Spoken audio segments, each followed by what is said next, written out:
welcome. Just thought I'd do a little stream today.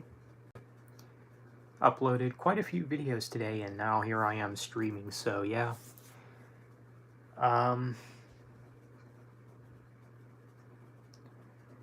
Crazy day for this channel, I guess. So I'm uploading a lot of stuff today, including the stream, so yeah.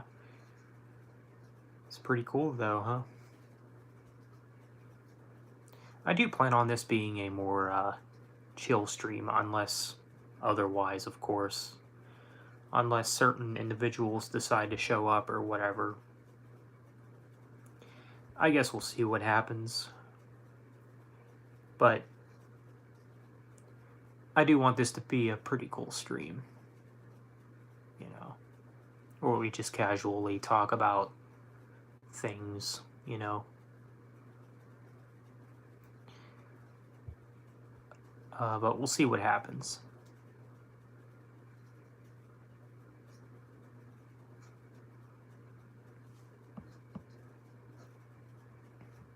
I tell you, man, I'm really starting not to trust people, man. And I mean people here on YouTube. Like, I don't know, like, I feel like I'm being played, like, in some ways, you know?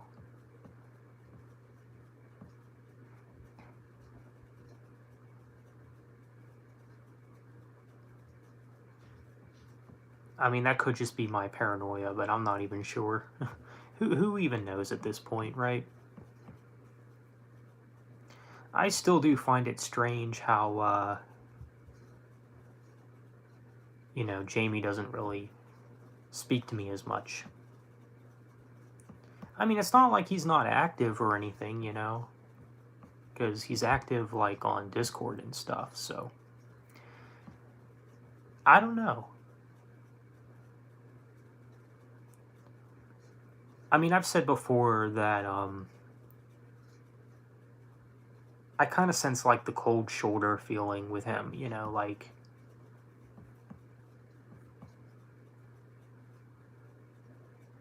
Like, did I do something wrong? Like, I don't know. I mean, I've said before that, maybe, like, him and his crew or whatever, you know, were trying to get me into black metal or something. And once they figure out that they couldn't succeed, they kind of just gave up on me.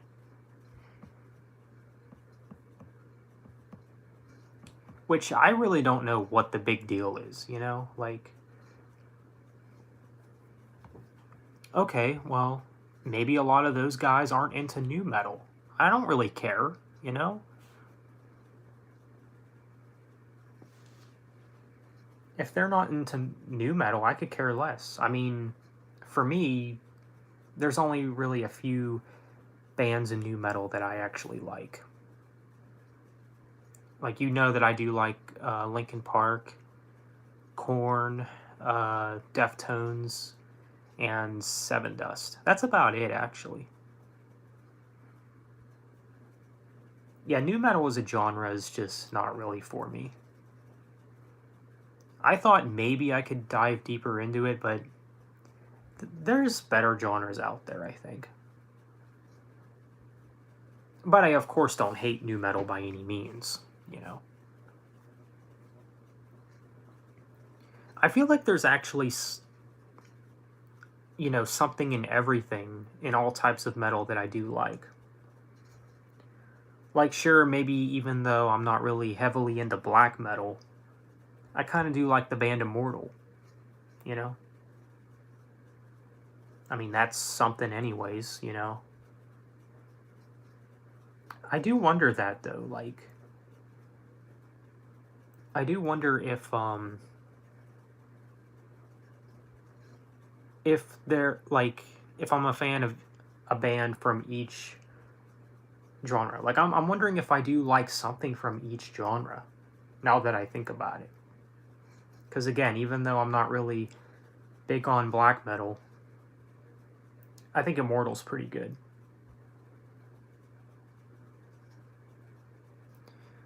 I don't know. That's that's something worth thinking about for sure.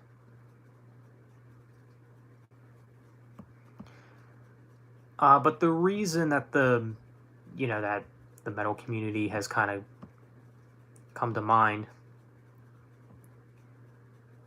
is because I noticed that I was out of their Discord last night, and I'm not really sure why. I'm not really sure what happened.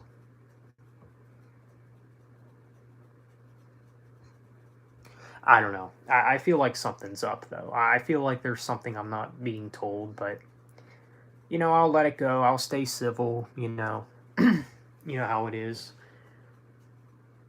I get into enough drama battles on YouTube, so I don't need any more, okay?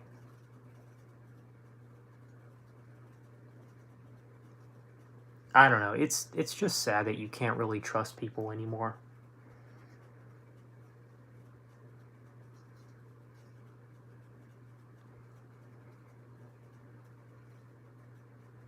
I mean, there's only really like even some of my closest friends from YouTube I don't trust 100%, you know? Now I trust them enough to, uh be loyal subscribers or whatever, but I don't think anything like that will ever be 100% though.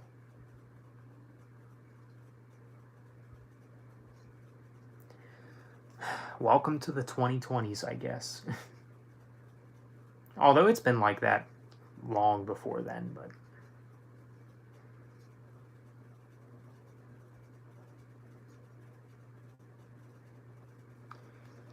we are 7 minutes in, and I don't see a soul here, so not sure what's up with that. It's interesting for sure, because normally I would have people here by now. I mean, it says I'm rolling,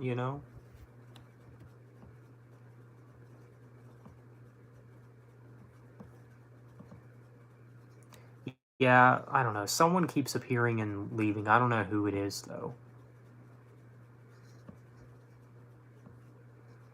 I guess this is what I get for streaming on a Saturday night.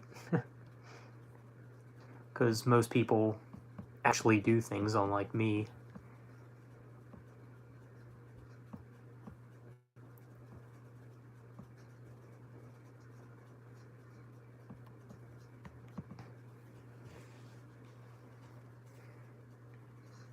Then again, it doesn't help that I uploaded a video 30 minutes ago, so maybe a lot of you guys are checking that out first. I don't know.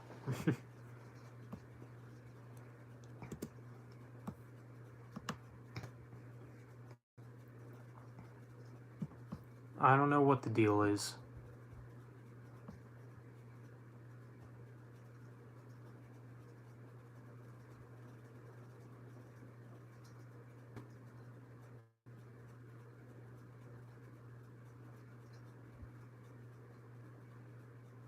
Well, the good news is my Facebook ban is up in a week.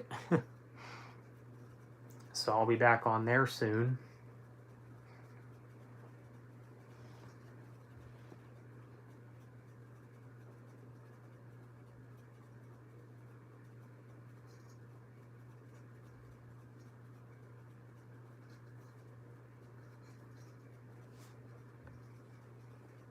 I mean, if I ever get banned on Facebook again, I don't know what's going to happen. I don't know how, it'll probably be like 50 days. I'm not even sure.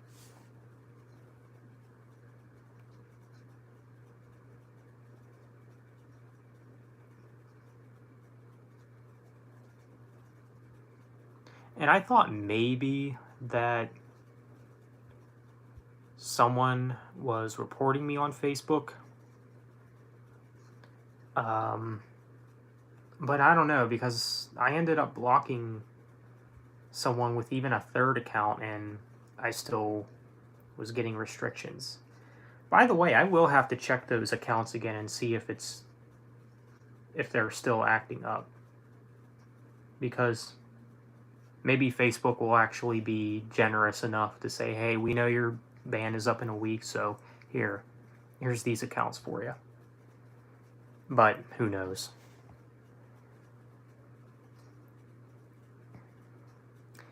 Hello. Hi, I just saw the overkill ranking. Very fair. Thank you very much. Thanks for checking it out. Under the Influence was never among my favorites, but it's still a good album. Yeah, that's fair. Yeah, it's definitely not number one for me, but it is one of their classics.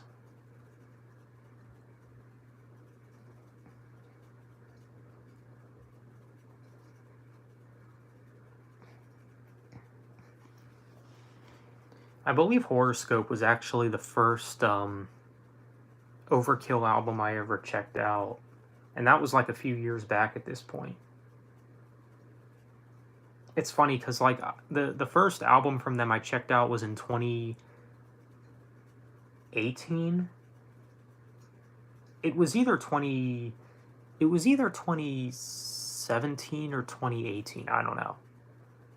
That is when I checked out that album though, and I liked it. I liked the album enough, but I just never got fully into the band until about 2021, which I know is very late, and I wasn't really heavily into thrash then, though.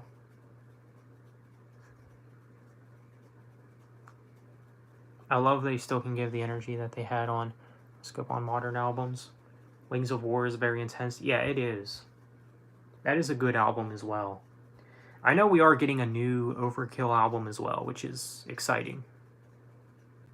I'm definitely going to pre-order that when announcements for that come out and stuff like that.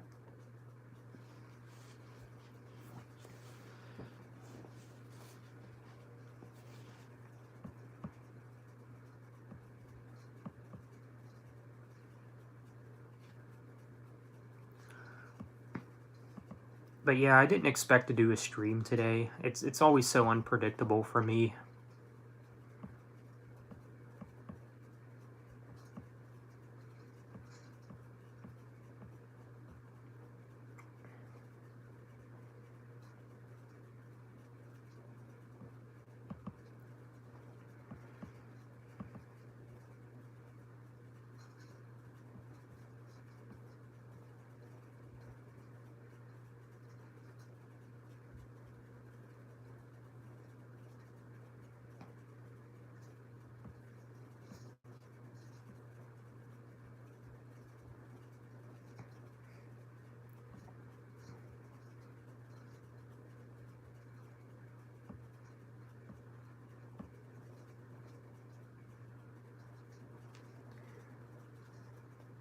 But yeah, I'm expecting the new Overkill album to come out in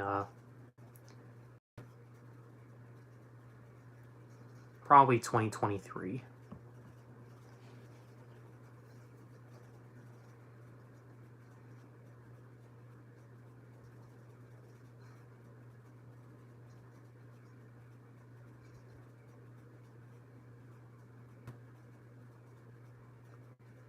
How about the latest Megadeth single? I like that one a lot. Yeah, it's pretty good. I don't like it as much as We'll Be Back, but I do like it though. I would say both the singles from Megadeth have been very good. I should probably pre-order that album at some point soon as well, because, well, September 2nd will be here before we know it. So I should definitely consider making a pre-purchase.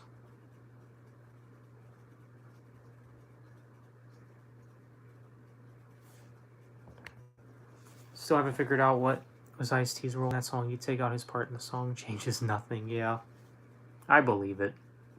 I'm not even sure, to be honest with you. Hey, what's going on? Warfadale, love the Rush poster. Thank you so much.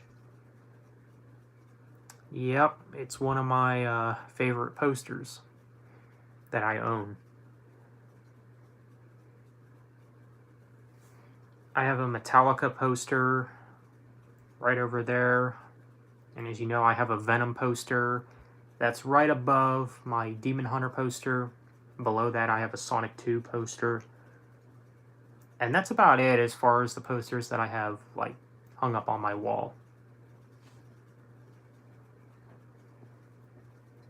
One of your favorite bands? You're talking about Rush, right? But yeah, I mean, if you're talking about Rush, yeah, they'd probably be one of my favorites too. They're definitely my favorite. Oh, okay, yeah, you're mentioning them. Okay.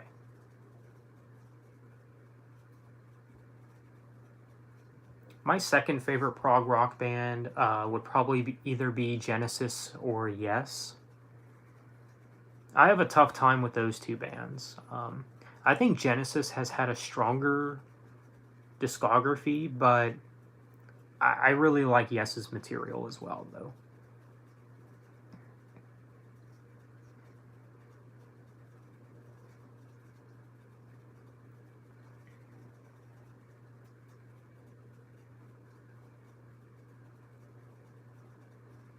I think Genesis kind of, I think they knew when to stop, though. Like, yeah, you know, we could sit here all day and complain about why didn't Genesis continue after 1997, but,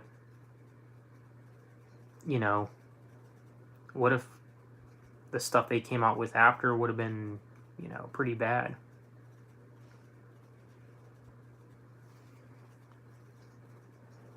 You know, and that's the thing about Yes. Like, you could really make the argument that 90125 could have been the last Yes album, and they would have been fine.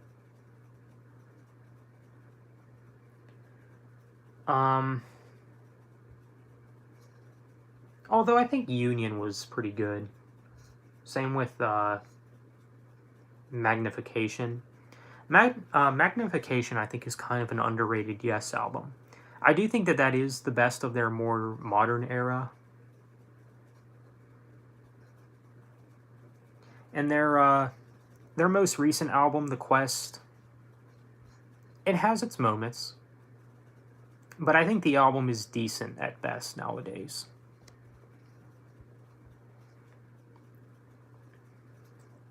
Yes, Genesis and Jethro Tull are my favorites from the 70s. Oh, okay, cool. King Crimson and Yes are amazing. Yes, they are. Yeah, King Crimson, I think, is one of the best prog rock bands. I mean, you think they would be number two. I mean, they might be for me. I don't know. Because King Crimson has never released a bad album either, so. And that's something I can't say about Yes.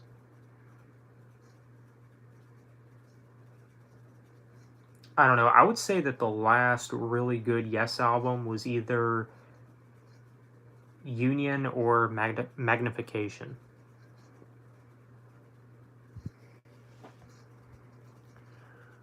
'80s Rush is growing on me for a long while. I only like their '70s stuff. Oh, I've always liked Rush's '80s stuff. When I became a Rush fan, I've pretty much liked everything from the get-go, you know? I thought all their stuff was great, even their more modern era. Now, I do think that the modern era is the weakest, but there's some good stuff. But yeah, with the '80s, I mean, you had Moving Pictures, which is probably my favorite. Permanent Waves is another favorite of mine. There's also Signals, probably another favorite of mine, actually. And Power Windows, which I think is underrated. I actually might say Power Windows is Rush's most underrated album. Maybe I'm alone on that, but that's okay. I really dig that album, though. Magnification is definitely underrated. It came out somewhere between Relayer and Going for the One. Actually, it came out after both of those. Oh, well, that's what you're saying. Oh, okay, that's what you're saying, though. If it came out somewhere... Oh, okay. My bad. I thought you were saying it came out in between, but okay. But yeah, you're probably right. You're probably right about that. Even Fly From Here I love. Yeah, Fly From Here is one of my least favorites from Yes, but there's one song on that album that I really do like, though. It's track number 4 or 5, I think. I can't remember what it's called, though. But I do remember that. I remember the track number, I just don't remember what it was called. I just remember it, that one being a highlight for me. Like I memorized the melody and things like that. I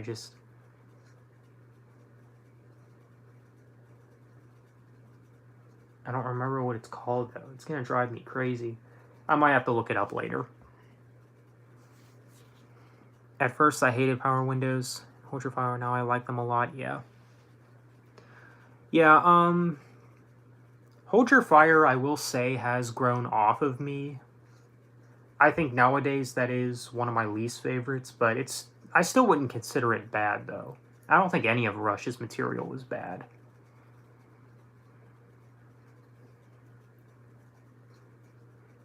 But for me, it's just one of those albums where you only want to listen to a couple times, and that's it. Have you heard Anderson, Bruford, Waken, How? It was it was a one-off album from 1989. I might have heard of that. I don't know. I might have to look into that, though.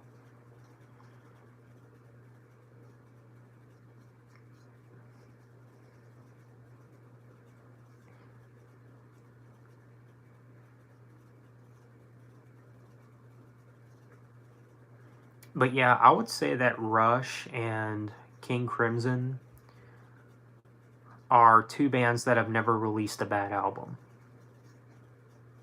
I would say that King Crimson's discography is probably the most consistent.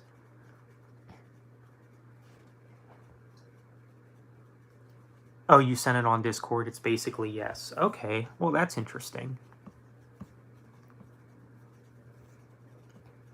Okay, yeah, I got it. Dude, even the album cover looks like it could be a Yes album from the 90s. I think it reminds me of The Ladder, if I got the album name right.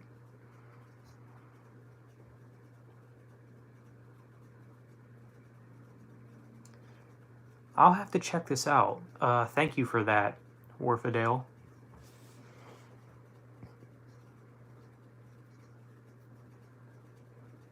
Interesting cast. Was it as good as the lineups? Oh, okay.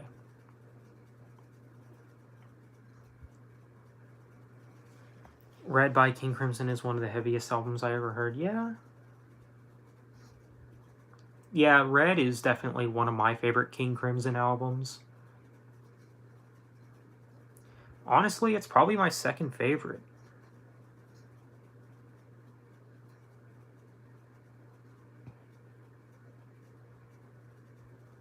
Yeah, my favorite would probably be In the Court of the Crimson King.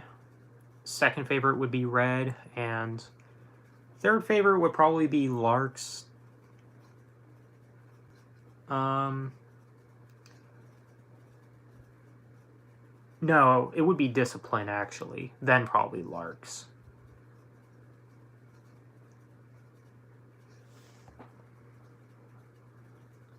It is amazing, but some people will have a problem with the electronic drums. Yeah.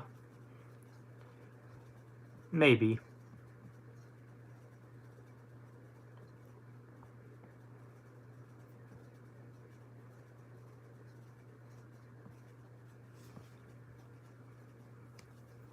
Red is your favorite. Yeah, Red is, they seem to be a lot of people's favorites.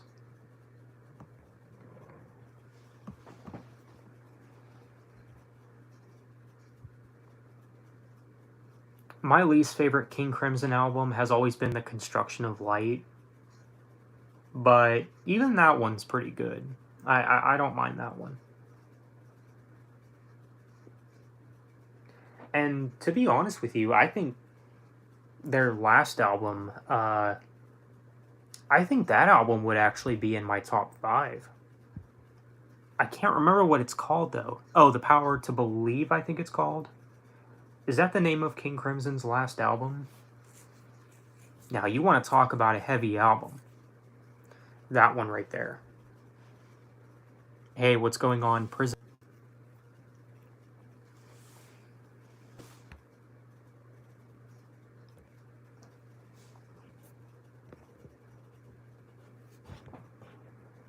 Can you guys see and hear me okay?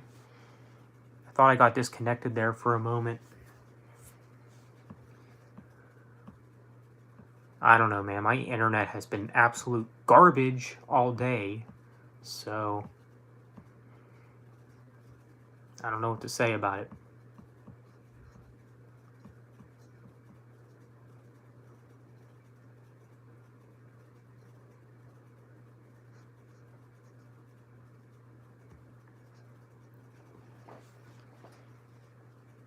What's up, man? Hey, what's going on, Max? Welcome. Welcome to the stream. Not much is going on with me. Just was in the mood to do a stream. So I actually might do a collab with Quest for Metal sometime soon. Because, well, when he last streamed, he's asked me, he's like, so Zach, when are we gonna do a stream? I'm like, didn't know you wanted to do a stream, so that might be a thing sometime soon, actually. I messaged him on Discord, so hopefully he can come up with some ideas. And we can plan for that and things like that. That'd be cool, though. I mean, obviously, it would have to be something that we both agree on. Oh, you saw that? Yeah. Can't believe it's the end of July already, for real. Yeah, the year's going by pretty quick. We haven't mentioned ELP. Yeah, Emerson, Lake and Palmer. They're a good band. Title track on Tarkus is one of my favorite songs of all time. That is one of my favorite ELP songs, I will say. Tarkus is not my favorite Emerson, Lake and Palmer album, but I do like it though. I still would consider it one of their best. Probably my third favorite or something like that. For me, the only ones that are ahead of it are Brain Salad Surgery and the self-titled. Those two I think are their best, but Tarkus would probably be number 3 for me.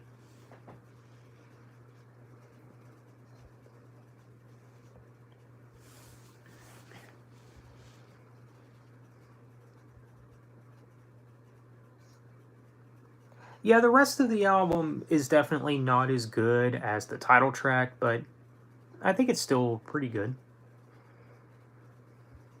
You know, I wouldn't consider... I mean, I'll be honest, I don't consider anything from the first 4 Emerson, Lake and Palmer albums bad.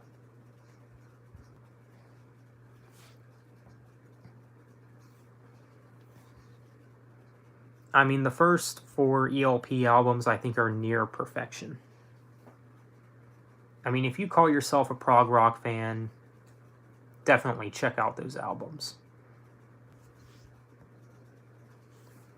If we have any Eminem fans in the stream, I have a list dropping. Okay. I mean, I'm personally not an Eminem fan, but yeah, that's cool.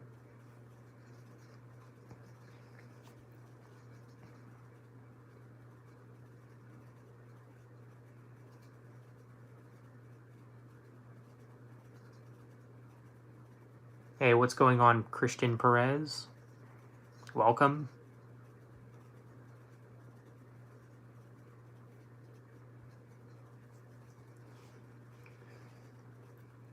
What are your guys' thoughts on the reunion albums from ELP? Black Moon and what was the other one? In the Hot Seat? For me, I think those albums are only okay. I don't think that they're their worst, but they're decent. I do think that they're both better than Love Beach. I will say that. Love Beach is probably their worst album, in my opinion.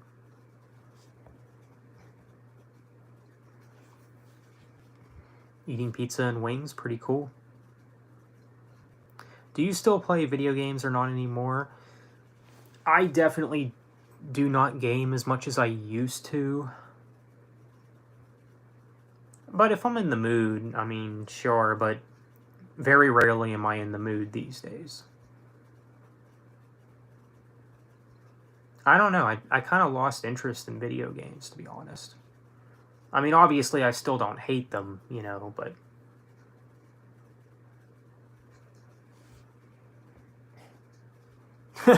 It's better than Love Beach.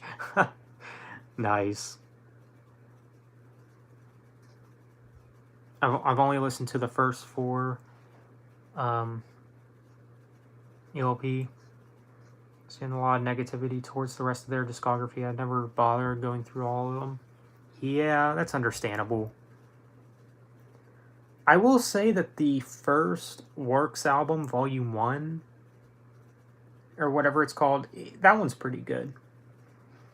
Volume 2, I think, is another one of their weakest, but it's better than Love Beach.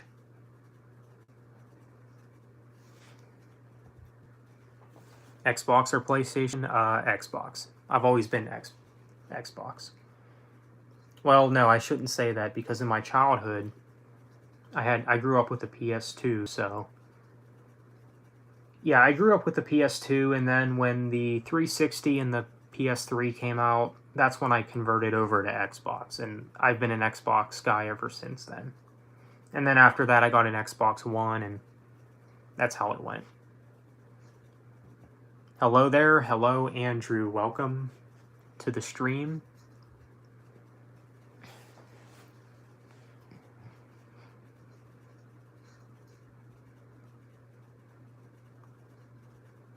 Yeah,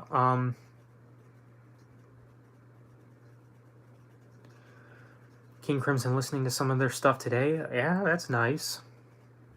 Very good band. I'm struggling to come up with a title for my next album. Anyone have any ideas? How about Mainstreamer? No, I'm just joking. Yeah, it's up to you, man.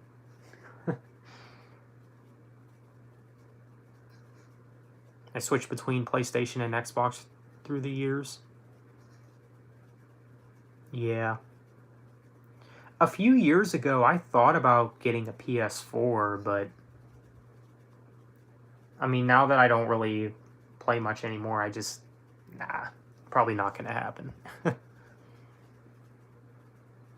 I mean, if I saw one anywhere for around like $100 or something, maybe, but I don't know.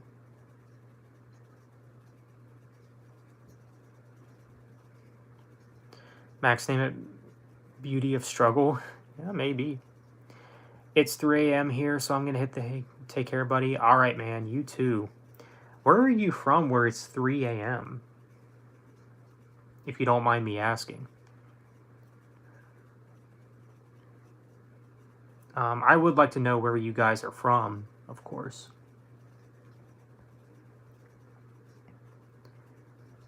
I had a 360 and an Xbox One, but these days PlayStation games are more up my alley, so I had to go with PS5. Yeah, that's understandable.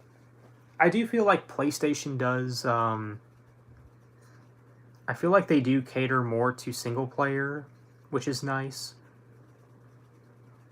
I have always been more of a single player guy anyways. I mean, I've never been the most competitive person, so I'd rather play a story-driven game, you know, like a story that I can play and invest my time in. you know. But that's just how it's always been for me. Might get a Series X later in the generation. All right. Yeah, you do you. You're from Brazil. That's cool. You're in Sepultura territory, I see. uh, Ireland, UK. Very cool. Yeah, according to my channel stats, apparently the majority of my audience are from America, the UK, and Italy. Those are the three most. Apparently, I'm the most popular in those three countries.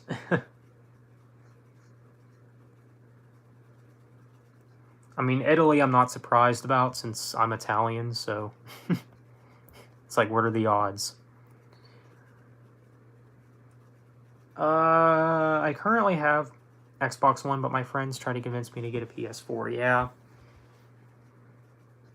It's funny because whenever I was growing up with PS2, almost everyone I knew had an Xbox. Like,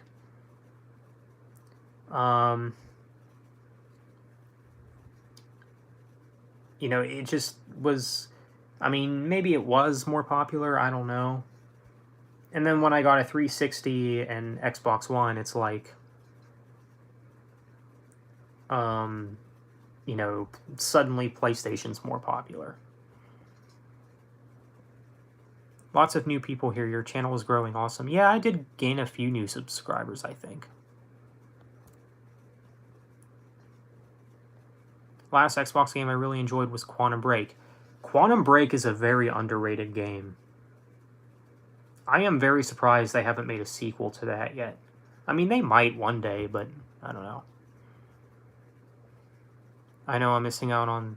Yeah, I never played any of those games.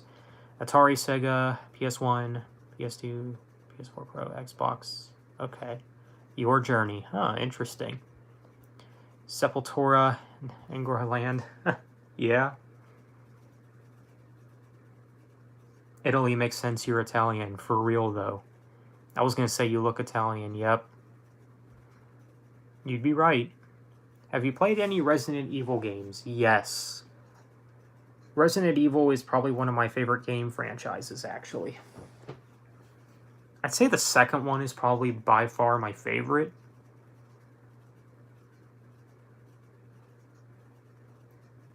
$161 subscribers. That's cool.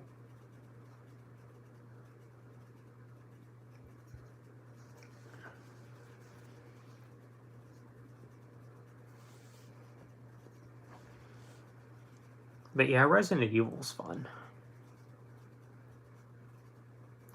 Survival horror's your favorite genre? Yeah, I'll be honest. I've kind of grown to have a liking for horror games, to be honest. What's your favorite RE game? I already stated it was Resident Evil 2.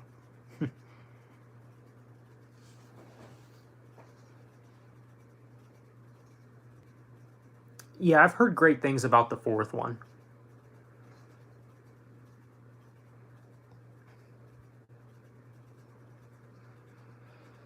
So, how do you feel about the Outlast games?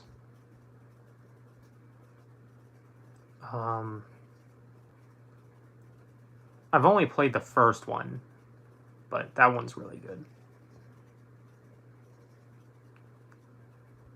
When it comes to Black Ops and Black Ops 2 from the Call of Duty franchise, I played the Zombies mode mostly. Yeah, those have pretty good Zombies modes, actually. Those are both very good Call of Duty games, too. Some of their best, I would say. Some of the best ones.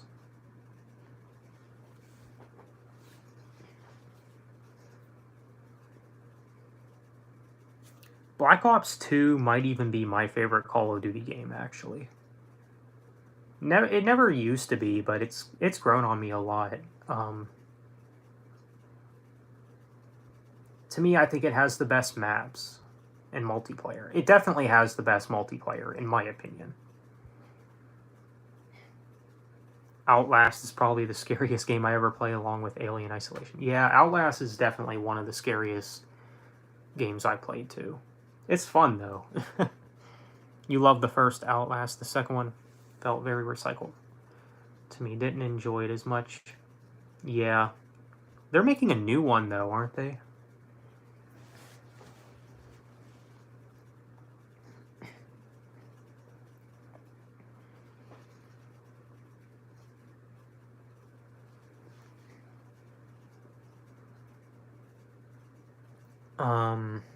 But yeah, the Outlast games are pretty interesting.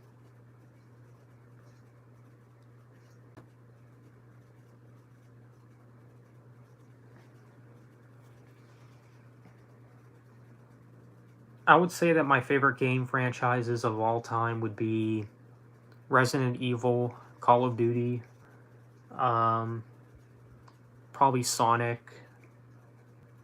and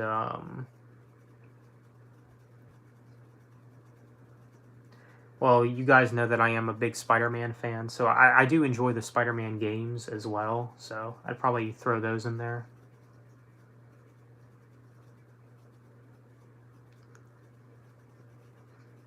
Ever since Call of Duty got hit by the Fortnite bug, it became a shell of itself, and it's on life support at this point. Yeah. Fortnite is... yeah, not for me. I've played Fortnite maybe once, and that was it for me.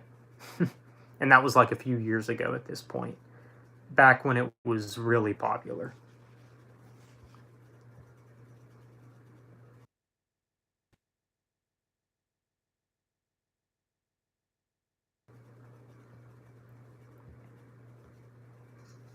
You like Resident Evil 7 a lot? Yeah, I like the seventh one as well. Resident Evil 7, I think, is one of the scariest games in the franchise. You're more of a Battlefield guy when it comes... okay. Yeah, Battlefield's pretty good.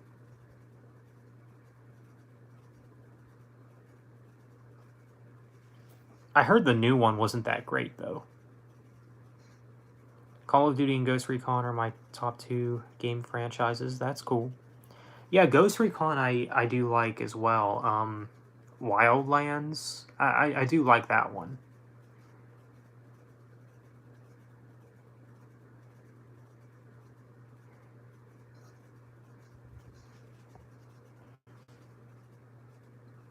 Oh yeah, Resident Evil 7. Yeah, that's a good one. Resident Evil 1 Remake. I've never played that one. I should probably consider checking that one out. Remake, Resident Evil 7, Code Veronica are my top three.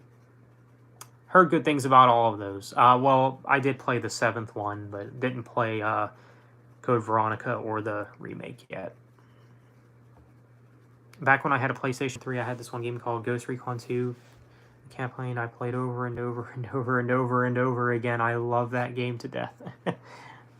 That's cool.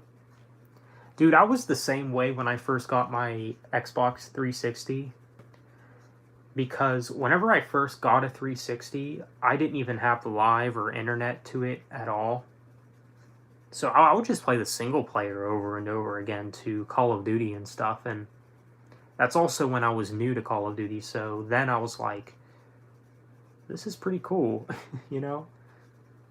I can really dig this. Resident Evil 4, Resident Evil 2 Remake, Resident Evil 7. On weekends, I would wake up at 6 a.m. and play the campaign until dinner time. That's cool. But I'll never forget my first time experience with Call of Duty 4, especially. When I played that campaign, I was just mind blown. I still think I still think even to this day it has one of the best Call of Duty campaigns. Maybe even the best in the Modern Warfare trilogy. Either that one or MW2 had the best campaign. It's tough though. They're close though.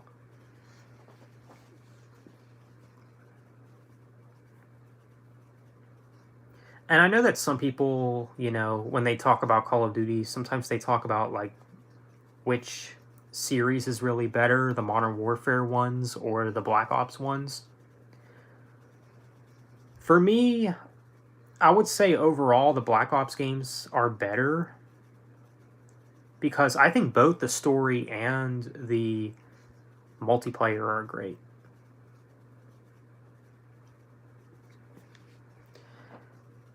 But when it comes to campaigns, I would say that Modern Warfare has better campaigns than the Black Ops games do. I mean, if you like stories that are more on the complex side of things, then I would say maybe the Black Ops games are more for you, but I don't know. That's just me. I enjoy the campaigns to the Modern Warfare games more.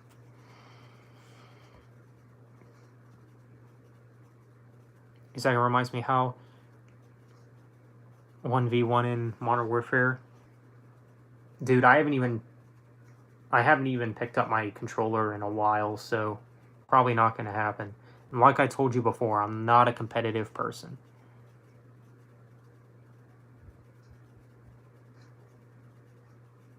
Plus, I don't want to play a game to see who has more of a life than the other guy. The Modern Warfare 2 2019, is it as good as people say? It's pretty good. I don't think it's one of the best Call of Duty games, but it's middle tier for me. Like, it's not the best, not the worst either. Definitely not as good as the original trilogy, though. I still put the first two Modern Warfare games at a higher standard. The new Modern Warfare game that's coming out, I'm not sure if I'll play it, but I've seen some gameplay for it online and stuff, and honestly, it kind of does look more of the same to me, and I think that's the point I'm at with Call of Duty anymore. Like, I think I'm just at this point now where I'm like, I don't even know what else they could do to make their game feel fresh and unique at this point.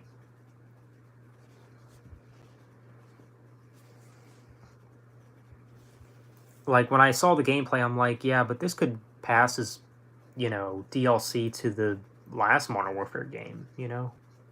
Or something, you know? I thought the campaign for the recent Black Ops game was really good. Yeah, it's pretty good. I do appreciate... Now, one thing that I will say about the Black Ops single-player games, or the single-player modes, is that I do appreciate that both Black Ops 2 and the most recent one have multiple endings, like you can choose the outcome. I wish more campaigns would do that, but I don't know. I just think that that's something they should do. Modern Warfare has a better story than Black Ops does. Well, Modern Warfare 3 campaign was a letdown. Yeah, I would say that MW3 was the weakest of the trilogy for sure. For me, when it comes to that game, the campaign and the survival mode are really the only good things about it. The multiplayer to it is not that great. Again, could easily pass as DLC to MW2, but I don't know. It's just nothing special. Sup, Zach? Just saw your newest video. Hey, what's going on? Christian Metalhead, welcome. Glad you checked out the newest video.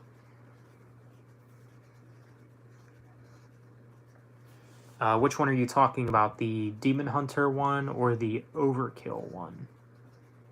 I mean, I assume you mean the Demon Hunter one since I know, well, you're a big fan. I'm looking at your list now.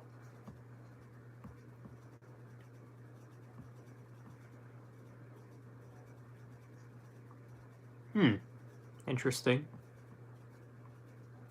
It's cool that you have Patience on there. That's a good song. Yeah, I was reading your list you posted in the comments. That's cool. You're also the second person I see to name Grand Finale. I do like that song, but it's never been one of my favorite Demon Hunter songs.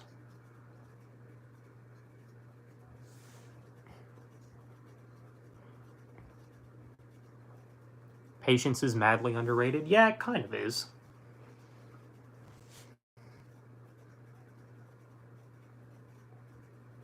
I saved your Overkill video to my watch later, and I'm gonna watch it after I upload my Eminem video. Sounds cool, man.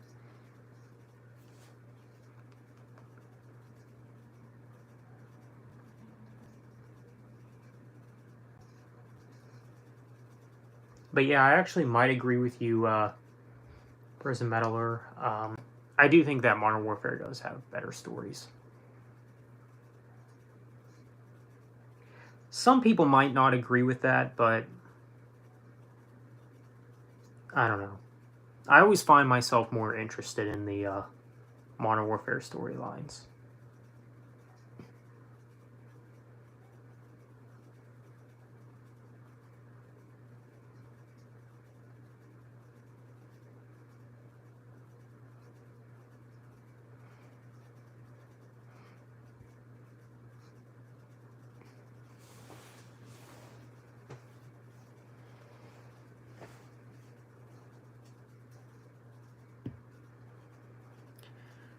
But yeah, uploaded 3 videos today, plus a stream. Busy day for the channel.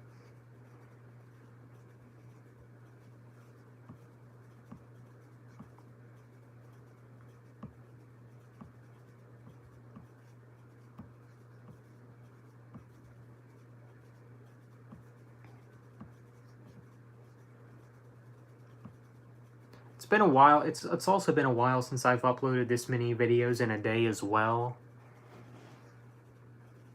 I think because I've been running out of ideas for videos and stuff, but I think I'm starting to come up with some ideas.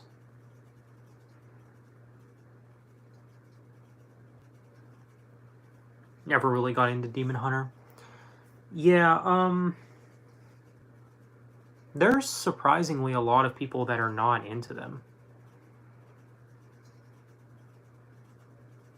You like 3 or 4 songs on each album? Yeah. I mean, I can understand that. They're one of my personal favorite metalcore bands, but I see where you're coming from. But I'm a bit selective with metalcore. Yeah, I can totally understand that. Metalcore is definitely not my favorite genre of metal. But I'd say that Trivium and Demon Hunter are probably my 2 favorites when it comes to metalcore. If you even want to call them metalcore. I know it's debatable on whether or not these bands are really metalcore, but As I Lay Dying would probably be number 3 for me, actually.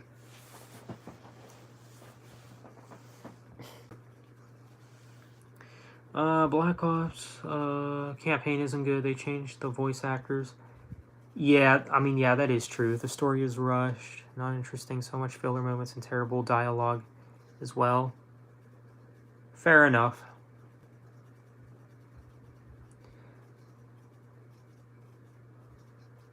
I mean, I will say that it definitely didn't have the best campaign. I mean, there's definitely been better campaigns in the Black Ops series. Like, I still think the first one and the second one are better. Now, the third Black Ops campaign, that's a different story. Demon Hunter has a lot of diversity in their sound. That is true. And I think that's one of the things that I really enjoy about them. You love Trivium and Killswitch? Yeah, Killswitch is pretty good as well.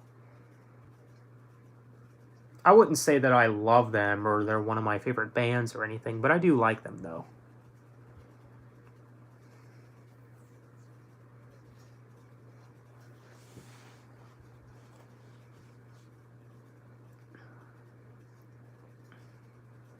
Only Ember and Ascendancy sound like metalcore for me, so in general, I just like to call them a metal band. Fair enough.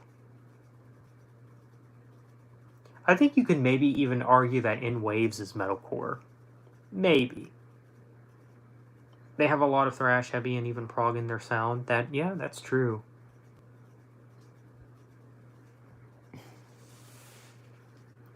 Have you ever heard of The Unguided or Insomnium, a couple of my other favorite bands? Yeah, I've heard of Insomnium. I've never heard of Unguided, though. I think some of Insomnium's stuff is good, but I kind of lost interest in them after a while, if I'm being honest. They're definitely not bad, though, by any means.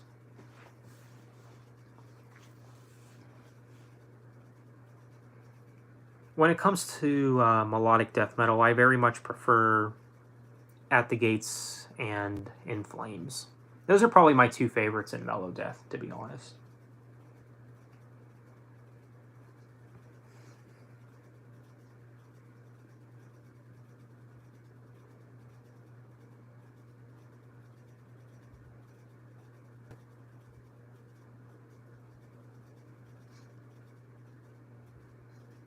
Old In Flames is wonderful. Yeah, it is.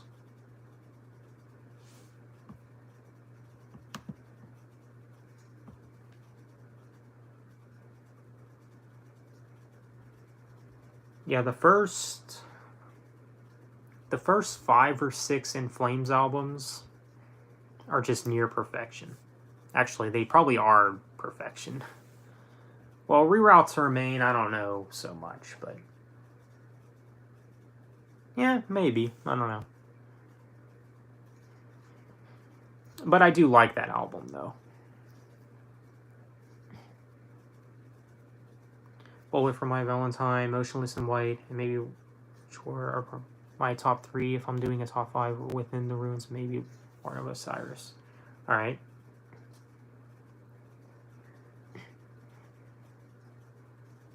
Demon Hunter makes your top 10. That's cool.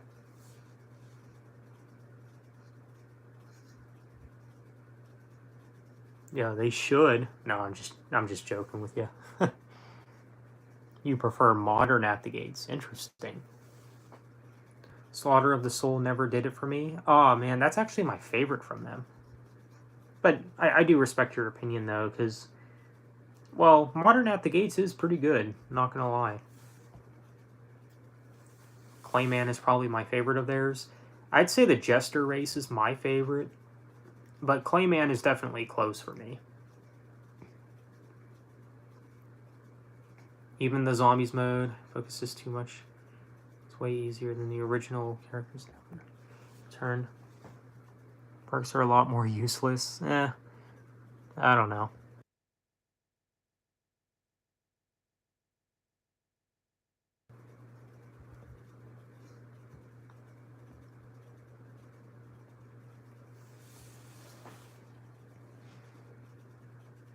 I do like the Outbreak mode in that Zombies mode, though, I will say.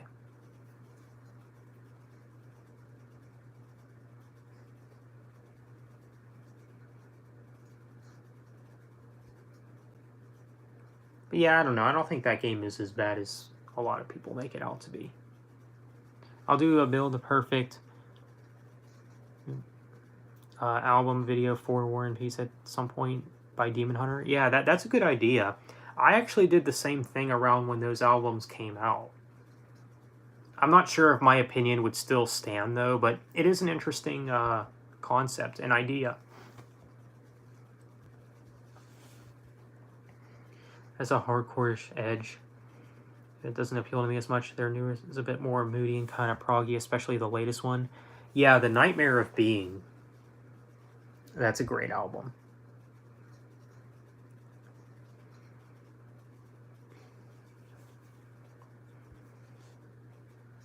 Yeah, I would say that The Nightmare of Being is one of their best albums, actually.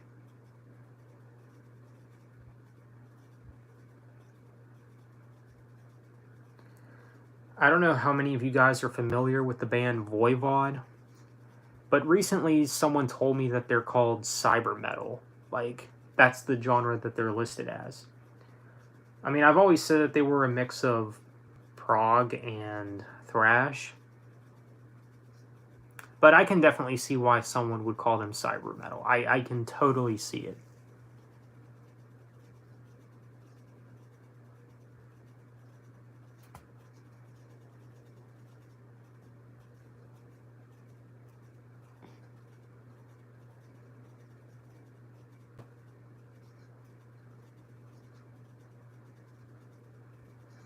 Here's something that I think you will be really surprised about. I actually think Resistance is the best song on True Defiance. Really? That's actually one of my least favorites. I mean, it's a decent song. I mean, it's not that I think it's bad or anything. Honestly, my least favorite song on True Defiance might surprise you. It's actually Wake. That's actually my least favorite.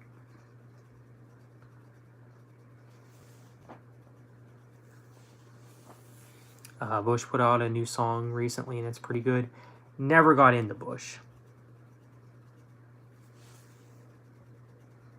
Wake is one of the worst songs for you? Interesting. Dead Flowers and Crucifix would be the next best for me off on the record. Yeah, Dead Flowers is easily my favorite on True Defiance.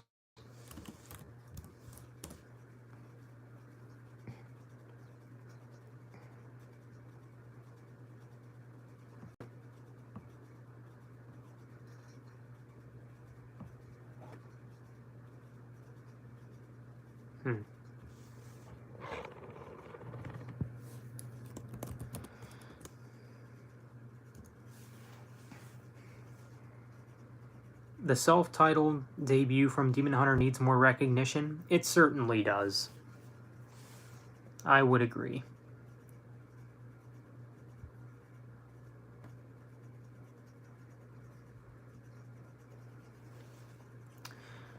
Voivod I only listen to. Awake I like it. I should have listened to all their stuff by now. Yeah, they're a good band. Kind of unique as well.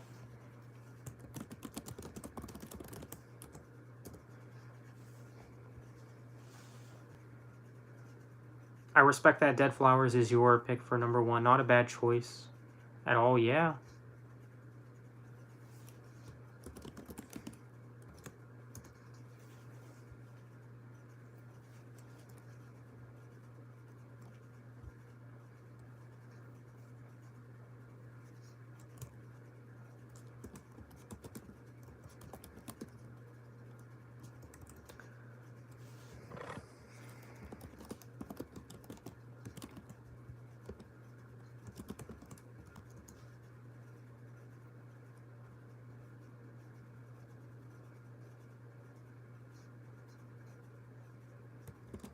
Hmm.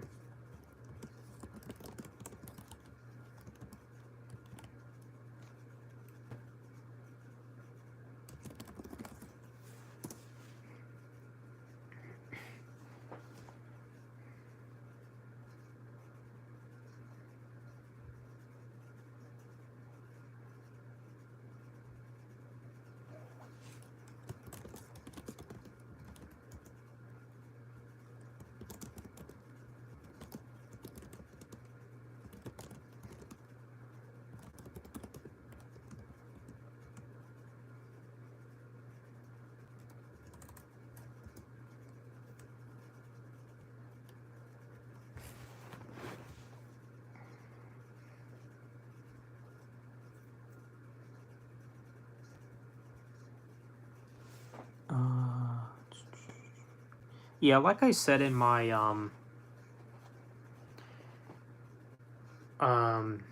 Demon Hunter video, Dead Flowers might actually be my favorite Demon Hunter song.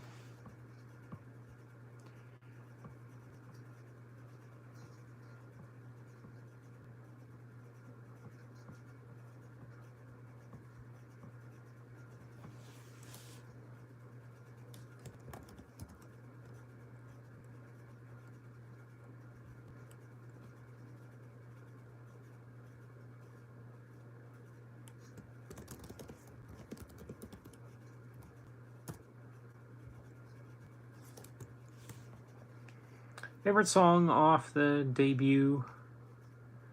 Probably Infected.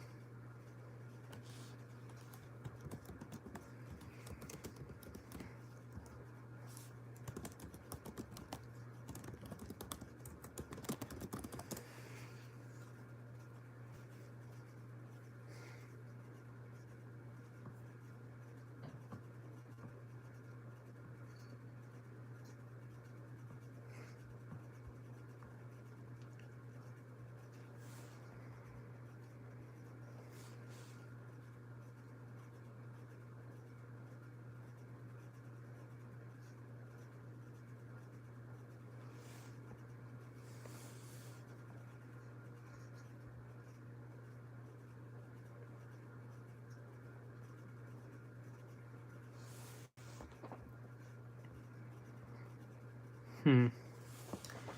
Yeah, my favorite on the debut has changed though. Used to be Through the Black, but yeah, and even though I think that's a good song as well, I return to Infected a lot more. But really, when it comes to the debut Demon Hunter album, you really can't go wrong with anything on that album.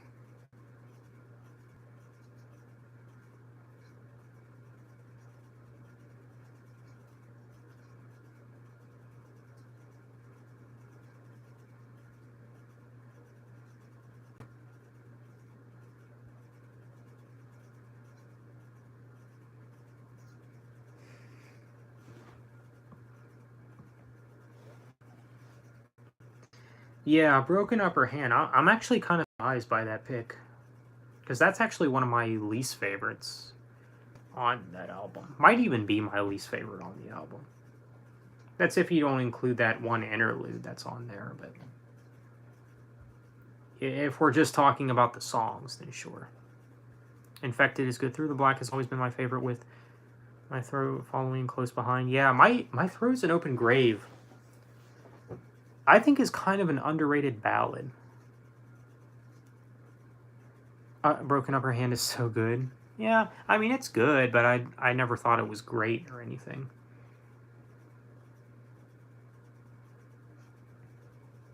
Oh, you agree? Yeah.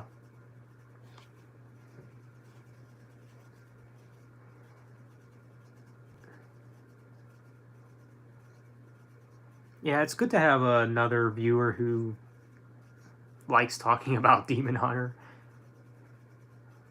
because unfortunately a lot of my viewers are not a fan of them. And it's like, but you like Killswitch Engage, which is what I don't get, you know? Like, I mean, I get that they're not the same band, but it's like, what do they have that they don't, you know? And dare I say, I think Demon Hunter's better than Killswitch Engage. Yep, I said it. And The Sky Went Red. I really wish that was a full song because it's a good song title. Could have been something, I think. Yeah, maybe. Been listening to them a lot lately. Oh, they have a new album coming out.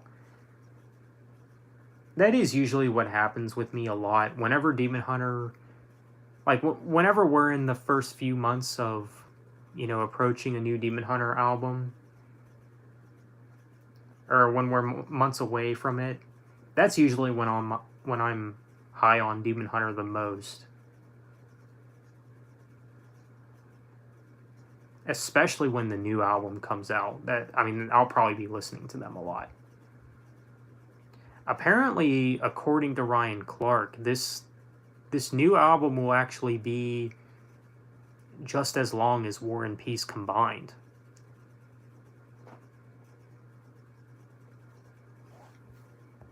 I think Adam Riffs take Killswitch on another level for you. Yeah, he is a good guitar player, I will say. DH is better than Switch. Objectively, Killswitch has good guitar work, but it kind of sticks to the same formula too much. Yeah, that is something I will say. With Killswitch Engage, like, whenever they have a new album coming out, like, yeah, I get excited for it, but it's like you kind of already know what to expect, you know? It's not like one of those cases where it's like, oh, I wonder what they're going to do with this album. It's like, it's another Killswitch Engage album. You already know what they're going to do. Turn Your Back and Run is, oh, really? That I thought was one of the more underrated songs from that one. They are formulaic, yeah. Yeah, but they're definitely not bad, though. I mean, Killswitch Engage is definitely a good band. They certainly are. They were actually not one of my first metalcore bands, though, believe it or not.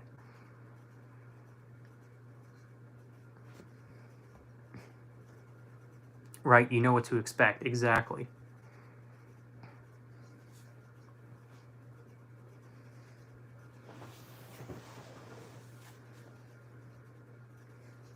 I think it's really cool that you and I seem to have a lot of opposite opinions for Demon Hunter. Makes for interesting combos, yeah, for sure. Especially when you place Outlive at number 4. When I probably would have that last in my Demon Hunter ranking nowadays. I believe in my last ranking video I did for Demon Hunter, I actually put The World is a Thorn last. But that album has actually grown on me a lot. Nowadays, I think that album is better than Outlive, Peace, and maybe Summer of Darkness. But everything else, probably not.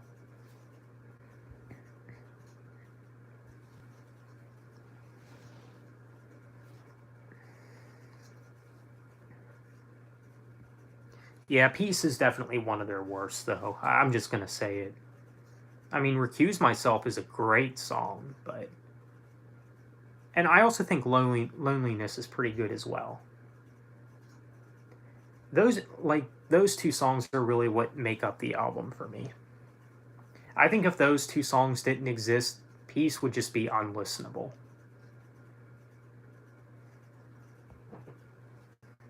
So the reason why World is so high for me is because it's really aggressive sound.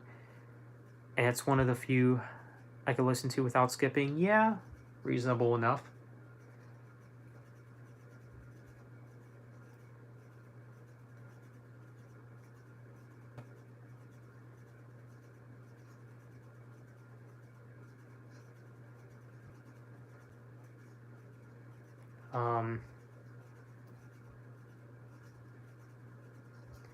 There are actually two songs that I really don't like from The World is a Thorn, though. And they're both in the second half of the album. Shallow Water and Feel As Though You Could. Never been a fan of these songs.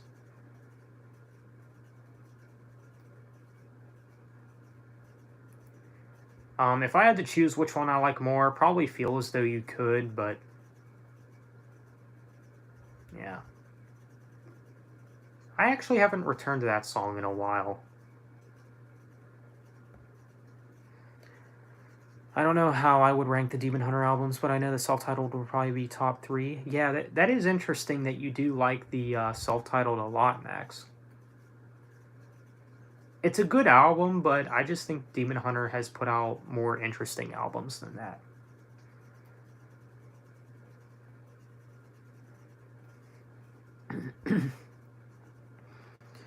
A lot of other albums have amazing songs mixed with some really poor ones for me, which lowers it on the ranking. Yeah.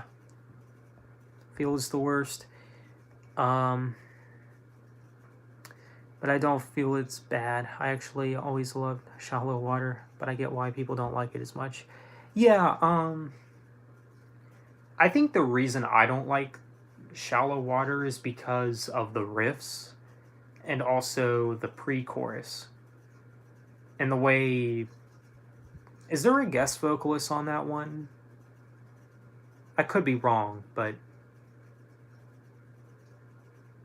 I don't know. The vocals in the pre-chorus, whatever effects they're using in that song, I personally can't stand it. Oh, you don't think so? Okay. I think I'm thinking of Just Breathe. That has a guest vocalist on it.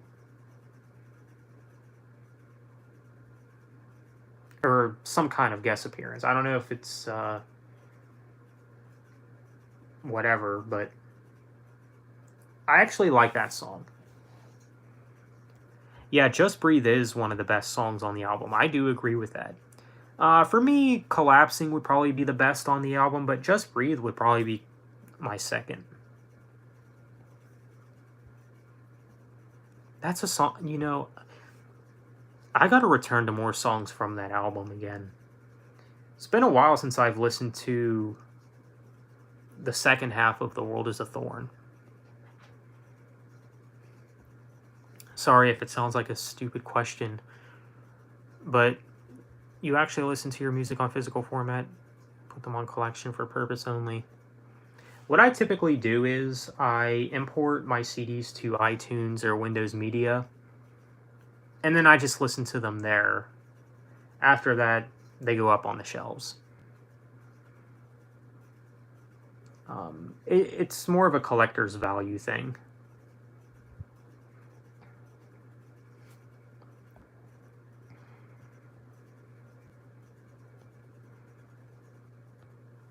Yeah, Christian Elveston, yeah. Bowler for My Valentine self-titled deluxe coming out on the 5th this month. I'm excited. You mean August 5th? From Scar Symmetry. Yeah, I think I knew about that. Hey, Tonic. What's up? Welcome. Collapsing is interesting and catchy, but Blood in the Tears is second best for me. Yeah, that's fair. That's fair. That is a good song, too.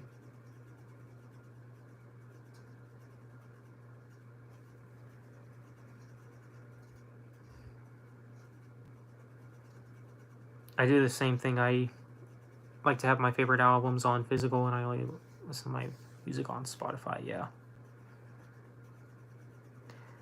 I collect my movies in physical format as well.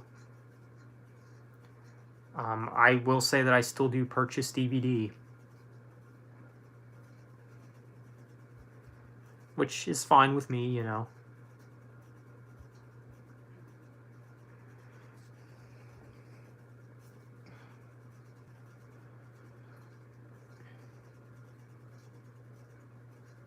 August 5th, yeah, because this month we're still in July. We don't have that much time left in July, but I know what you mean, though.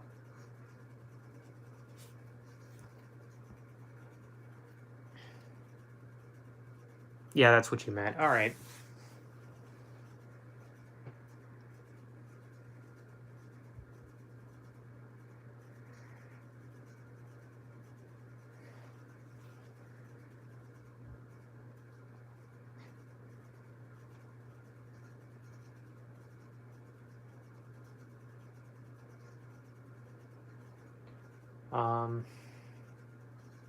Yeah, I will say that the new Demon Hunter singles I do like a lot, but I wouldn't say I love them, Like, I'm not as hyped for some reason. Like, I look back on when Outlive was coming out, and I look back on when War and Peace came out, and I mean, you look back at the track reviews I did leading up to those albums and how out of my seat I was over them. I'm not really like that with these singles, Like, I don't know what it is. I don't know if it's just like I've been down this road before. Like, I don't know.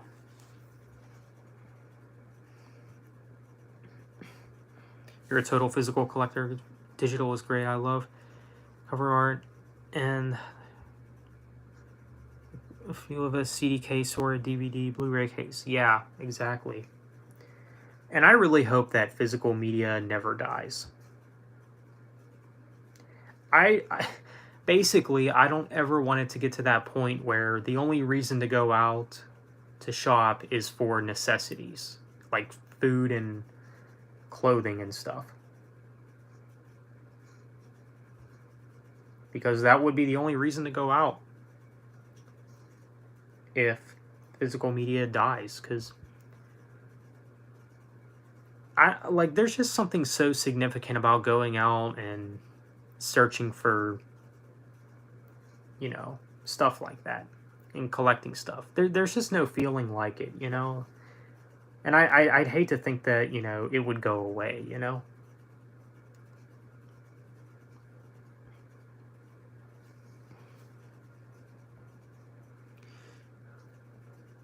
You're actually not into Defense Mechanism. Silence the World is good. Kind of drags Fruit of the Dead is great on me. Yeah, I actually like Defense Mechanism. Well, I am a Sepultura and Soulfly fan, so yeah. You use Spotify? I have to have music with me on the go. Just because I'm a music junkie. Anyone ask my family can confirm that, yeah. I still use an iPod. Actually, I just now started reusing my old iPod, which I've had for like the past 10 years. I should invest in a new one, though. I imagine they're cheap, too, since no one uses iPods.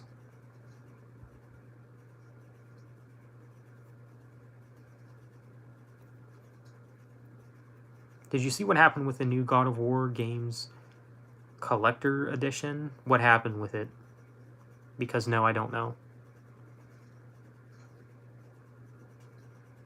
You're gonna go see them in September. Nice.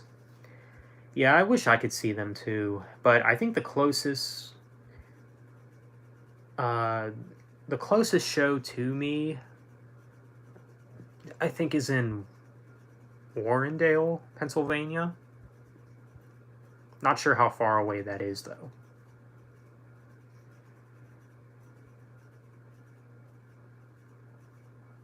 I mean, it'd be cool to go, but not really counting on it. They give you the steelbook case for the game inside code, digital copy. They don't even give you a disc. What? That's ridiculous.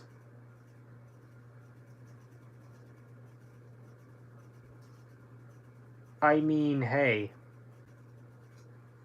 at least at least you're getting a steelbook and some goodies, you know.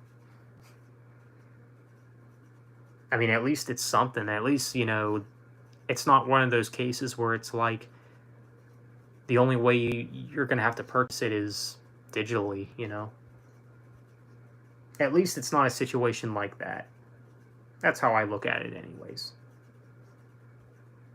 I don't know. The idea of digital codes is really dumb to me because, like, what if your account gets erased or something, you know? And then what? Like, I don't know. I just feel like it's a more permanent feeling when you own something on disc, you know?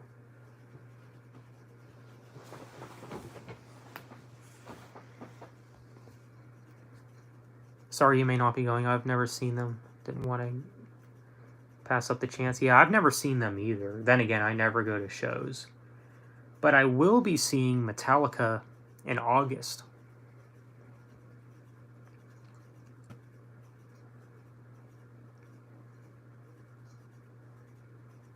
iPod Touches are pretty solid. They can hold up thousands of songs. Yeah.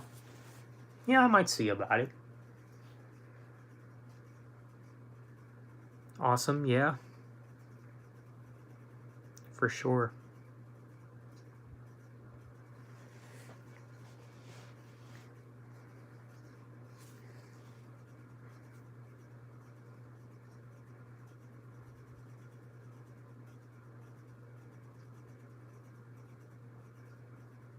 Saw Metallica in June. They played No Remorse. Was great. Really?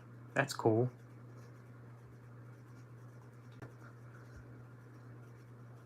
So they might play that when they come here soon.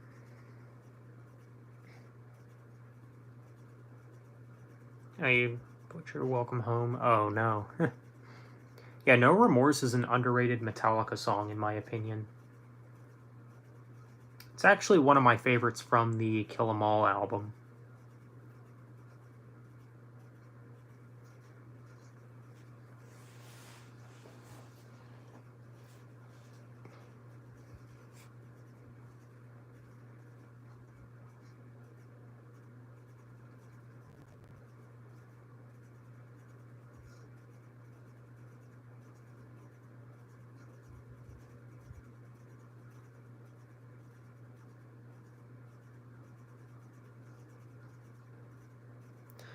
They played No Remorse, Whiplash, Seek and Destroy. Oh, cool.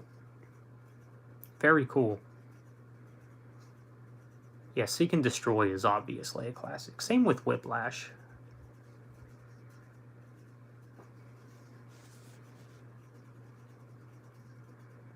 Yeah, the Kill 'Em All album's pretty good. It's not my favorite from them, but I do like it a lot, though. They're also playing some Saint Anger stuff on the tour. Really? I mean, Saint Anger is not as bad as people make it out to be, but if they only play one song from Saint Anger on the tour, I'd be okay with that. I'd especially be okay with it if it's like The Unnamed Feeling or something, you know, because I do think that's one of the better songs on the album.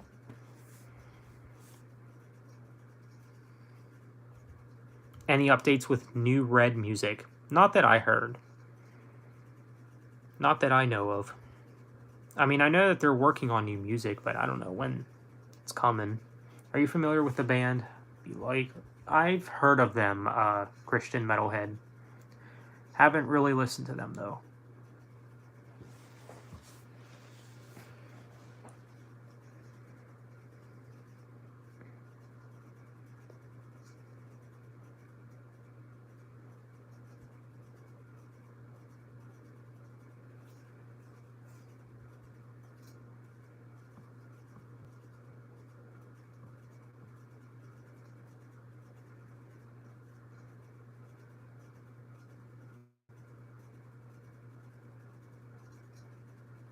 But yeah, I'm surprised MJ Nation's not here. He hasn't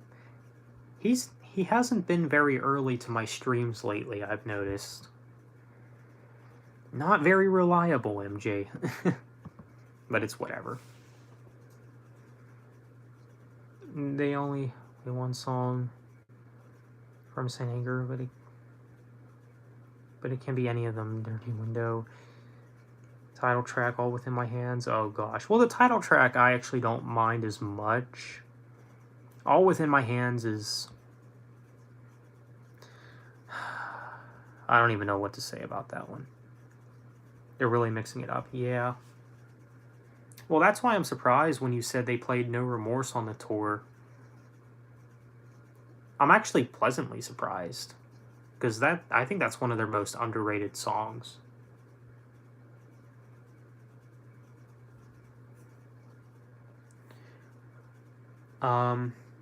I also think The Struggle Within is an underrated Metallica song. Probably another one that I think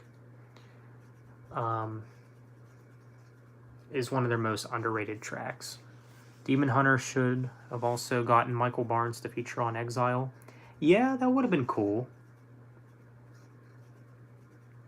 I can actually see that happening one day. Obviously, it's not going to happen for Exile, but you know, maybe the next Demon Hunter album, like if they decide to have guest vocals on that album, maybe they can have Michael Barnes appear or something. God, the next Demon Hunter album. That probably won't be here till 2025, if I had to guess.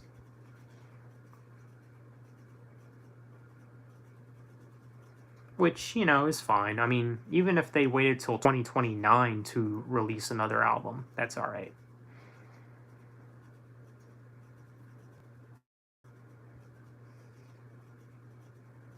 It's not like I'm really craving... I would really crave new Demon Hunter, like, instantly after this new one anyways.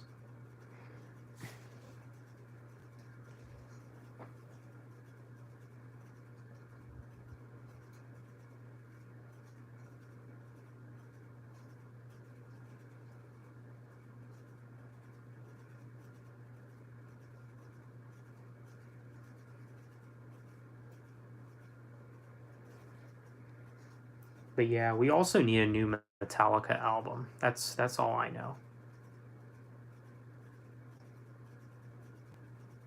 I think we're definitely due for a new Metallica album. I don't know how you guys feel, though.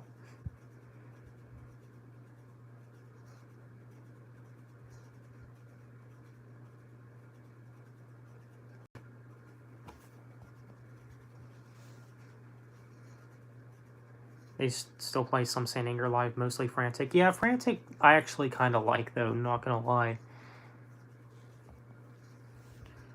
Apparently, yeah, I heard that they were writing, but I mean, are we gonna get a new album soon? Like, I don't know.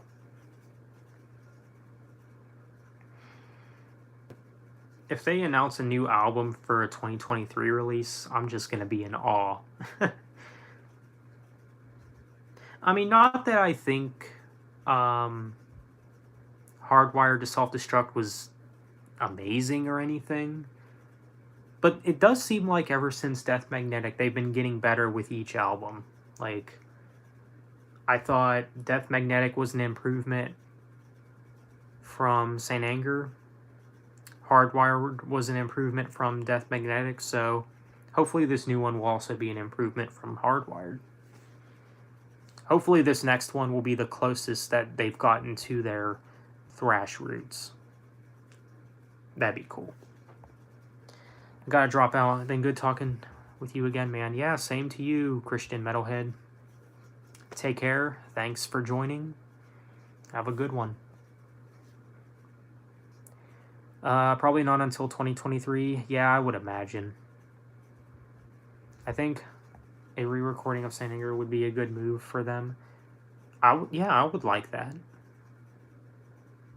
Oh, you think Death Magnetic is better than Hardwired? Interesting. Yeah, I mean, Death Magnetic is not that bad. Way more consistent. Yeah, but Hardwired has spit out the bone, and I think when it comes to their modern era, that album's pretty hard to top.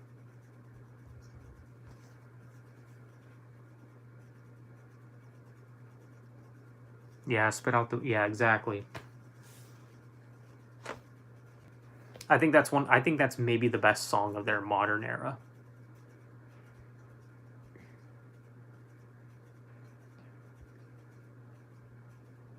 I actually still have the 2-disc version of Hardwired, and I actually thought about getting the 3-disc version sometime soon. That comes with like the extra covers and stuff like that.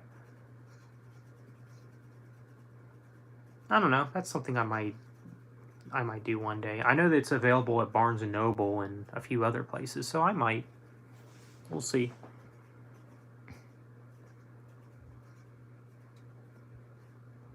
We are due for a new Godsmack album. Yeah, I'll leave Godsmack to you, Max. Not interested whatsoever. But I hope we get a new one next year at the latest, but end of 2022 the earliest, because they have been releasing every 4 years in recent years. Yeah. Hardwired is okay. Many songs that drag too much. Yeah, that's fair. I mean, that's not to say that I think Hardwired is, like, again, amazing or anything, but yeah, it's got some good stuff.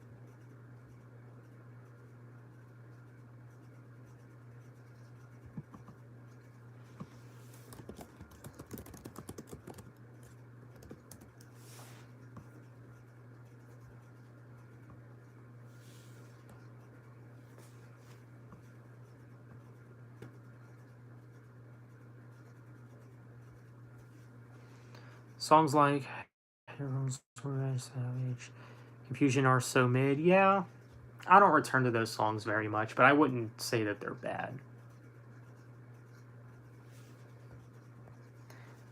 Sup, hey, what's going on, Ridge? Any update on the Monolith situation?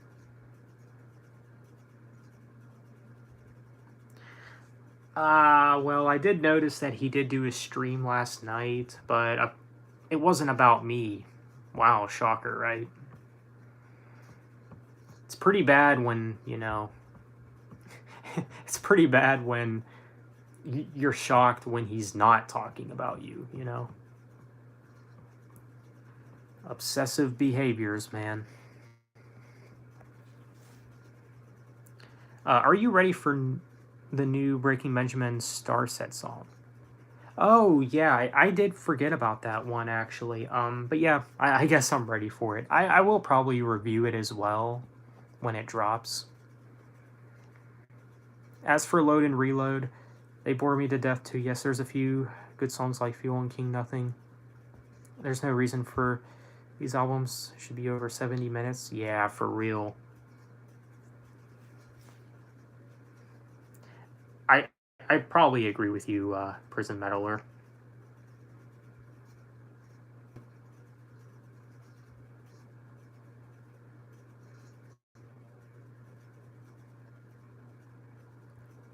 Hey, what's going on, RJ? Welcome. I just joined. Are you streaming any longer? Yeah, I'll stream for a little bit longer. I'll go for at least the 2 hour mark, um, which in about 20 minutes it'll be about 2 hours. So,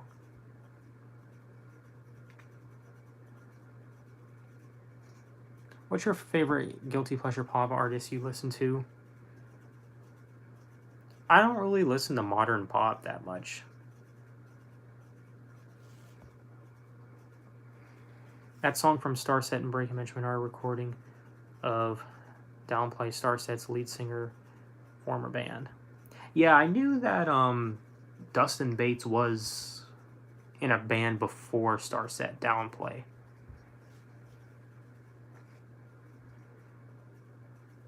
But you know, yeah, it seems like everyone's showing up right now. So yeah, I probably will stream a bit longer, which I was going to anyway, but still.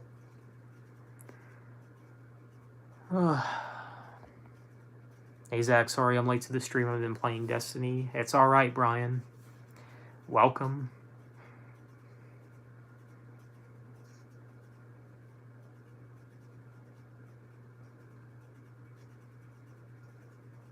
You're not going to listen to the downplay version until after the Breaking Benjamin version is released. Yeah, same here. I'll be honest, I'm not really interested in downplay, so, but I will listen to that collaboration song, Breaking Benjamin and Starset. So how you doing tonight, man? Yeah, I'm doing all right. Doing all right.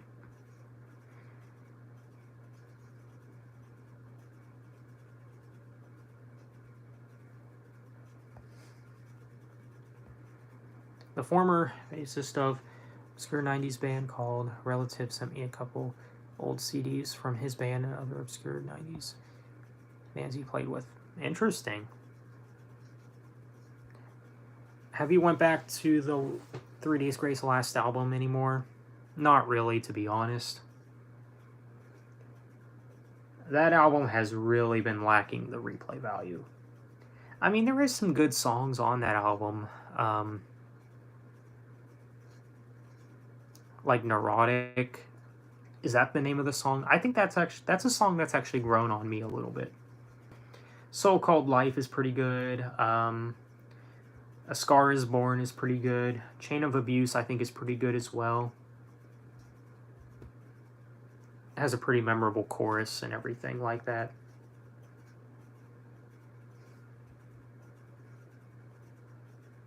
Redemption is a pretty deep song and I like it. Yeah, Redemption's not too bad. It's not the worst song on the album. Santa Sonia new EP is better than the new 3 Days Grace. I believe it. I'm not a fan of Santa Sonia, or at least I've never bothered to check them out, but I'd be willing. Thoughts on King Diamond? I've never really bothered to check them out yet, but I might someday. So Called Life, the only song he cussed on? It might have been. On that album, yeah, it might have been. I haven't been keeping track, so.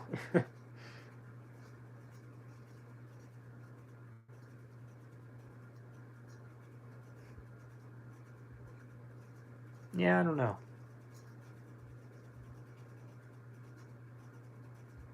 It's funny that Matt has thinking he was gonna own the whole album with that single, then the rest of the album was clean. Yeah. Yeah. There's definitely been cases like that, I would say. Have you heard the Seven Star album by Black Sabbath? I've heard like snippets of it, like bits and pieces of it. It's not that bad. It's at least not as bad as people say it is. I'm probably gonna review the new Bullet for My Valentine singles and probably review the new Starset song with Breaking Benjamin. Yeah, Bullet for My Valentine I'll leave to you, Max. But yeah, I probably will review the new Breaking Benjamin Starset track. Yeah, you got back into Destiny Online game on my Xbox One. That's cool. Yeah, I actually have both Destiny games. Haven't really played them much though. But from what I play from them, they're not bad.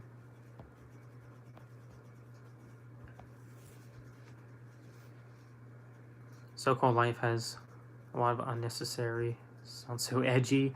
Fair enough. You haven't returned to Explosion since the month it released. Yeah. Reasonable enough. Do you like any of the Tony Martin era stuff, Headless Cross or Tear? Oh, dude, Headless Cross I really like a lot. That's actually my favorite of the Tony Martin albums.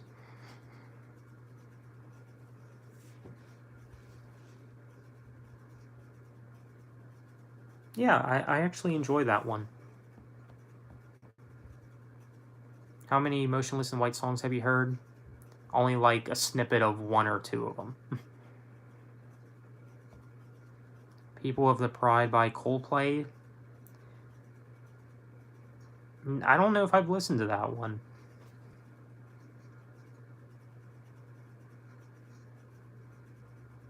Explosions was average. Haven't really returned to it since a month ago. Yeah. I also haven't returned to the latest Def Leppard album much either. My feelings towards that album are kind of the same, except I think it holds up a little bit better than Explosions, but not by much, I would say. Are you looking forward to the new In Flames album? If it's anything like the last single, yeah. I will say, yeah. I am willing to look forward to the new album. If it's like the last single, then sure. Because I thought the last single was pretty good, actually.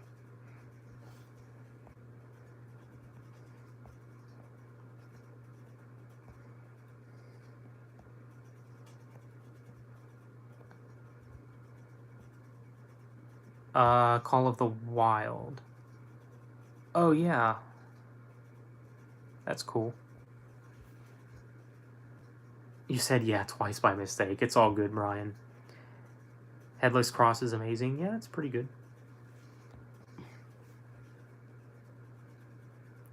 The last single sounded like a inferior wannabe version of their 90s stuff to me. Yeah, maybe. I mean, but I think that's what I like about it, though. I think I like that they're wanting to go back to their roots to some extent, you know?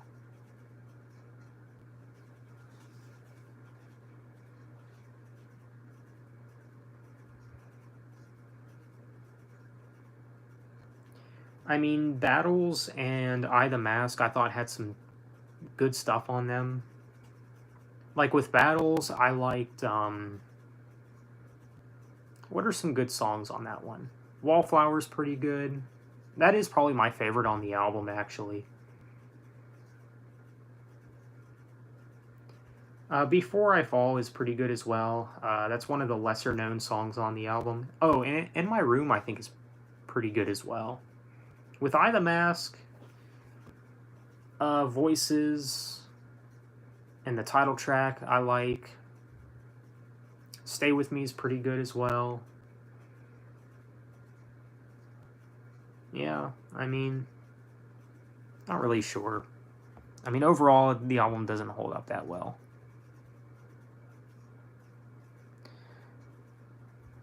Could tell you much of a difference between the original and remaster of Clayman. I honestly haven't even listened to the entirety of the remaster, if I'm being honest. Never even bothered with it. I would be okay if 3 Days Grace retires. Same here. Honestly, yeah, same here. I think Siren Charms is the only flat out horrible album they've made. Yeah, maybe. I mean, I probably would say the same thing for Battles and Eye the Mask, but those albums are a little bit better than Siren Charms. I mean, Siren Charms, I don't think really has much redeeming value to it. I mean, with Battles and Eye of the Mask, there's at least 1 or 2 songs that I do enjoy. There's not really much from Siren Charms that I like. I mean, if I had to pick a favorite song, maybe Dead Eyes, maybe, I don't know, but When the World Explodes, I think, is okay as well, but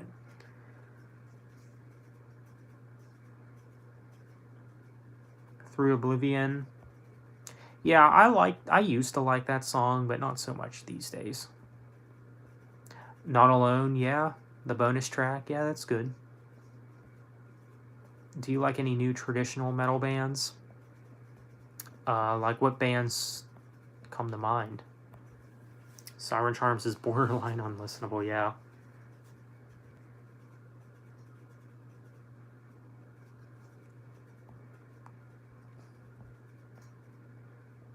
FMS was a big step up, I think. Yeah, probably was. You're going to see Breaking Benjamin with Alice in Chains and Bush in October. That's cool, Brian. Very cool. What qualifications do you think make a band metal? That's a good question. Well, I mean, the riffs are definitely a big part of it, I would say.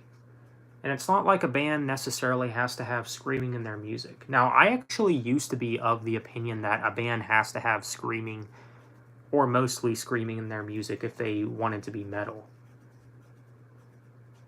But then again, that's when I was, uneducated, when I was starting to get into metal and things like that. I mean, this was back when I was into, like, metalcore and stuff, so yeah, just keep that in mind.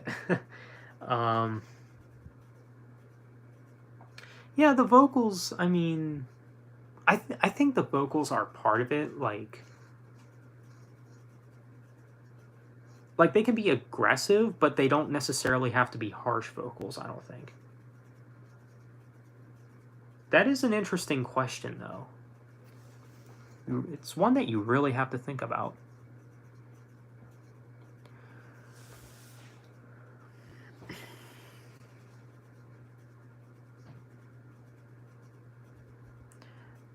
Did you like Sounds of a Playground Fading? I still do, actually. I think the reason I like it is because it was my introduction to In Flames, believe it or not. I do think it is probably the best of their modern stuff, though.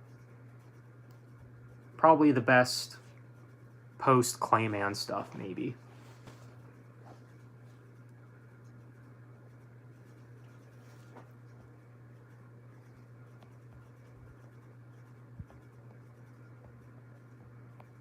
Screaming didn't even come from metal, originated from punk and hardcore punk. Yeah, well, like I said, I was kind of uneducated then.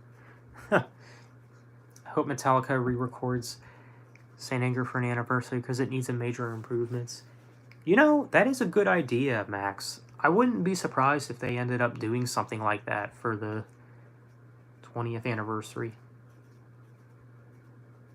That would be cool. I would also imagine Linkin Park would do an anniversary for Meteora as well, like they did with Hybrid Theory. Slipknot is dropping an album at the end dropping the end so far on September 30th. Hopefully it is good. Yeah, that is interesting that the album is called The End So Far. Like, are they like signaling that it's going to be their final album, you know? Is that what's going on here? It is likely they do something with Saint Anger in 2023. I hope. Full live. Ugh. God, could you imagine if for the 20th anniversary of Saint Anger, they decide, hey, we're going to perform the whole album live on a tour? That, no one would go for that.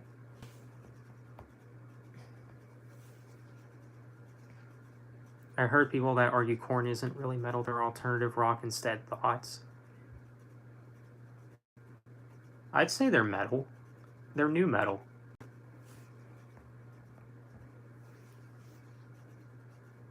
I mean, they're heavier than bands like Red and Breaking Benjamin.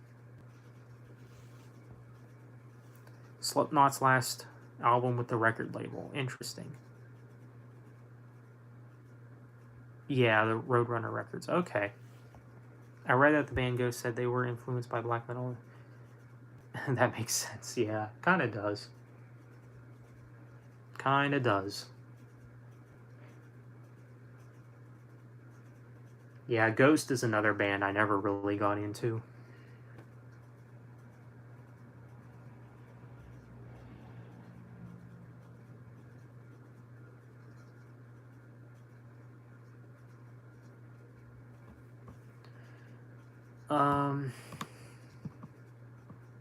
Surprised MJ Nation is not here.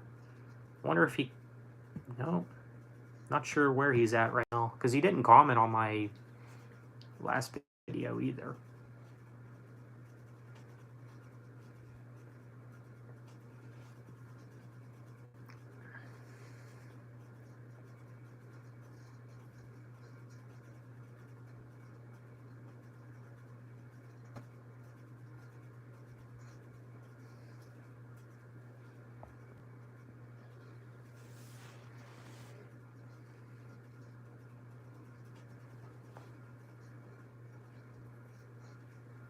Yeah, it seems like a lot of bands are moving on from their record labels. Like, you know, the band Red has went into independent.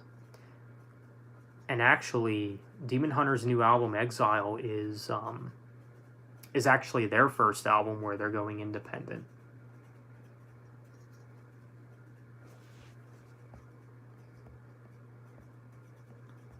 Ghost isn't bad. The 20 song on their new album was cringy, but I enjoyed the other songs.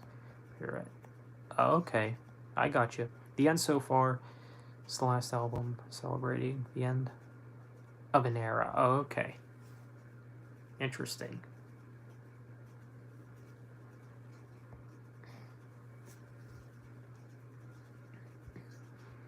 Would you agree Breaking Benjamin is the heaviest of the mainstream alt rock bands compared to Skillet 3 Disgrace? Yeah. I mean, I would probably say that Red is heavier than Breaking Benjamin. But if you're not including Red, then sure, Breaking Benjamin's probably the heaviest.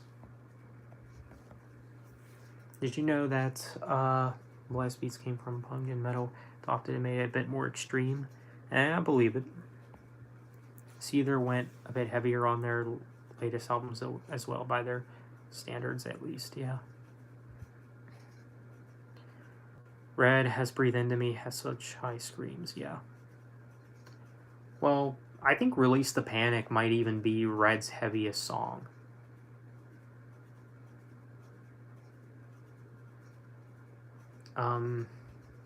Yeah, I'd probably say that's their heaviest.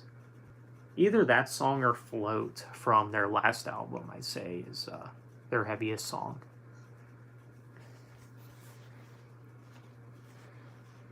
I mean, Float almost sounds like a metalcore song.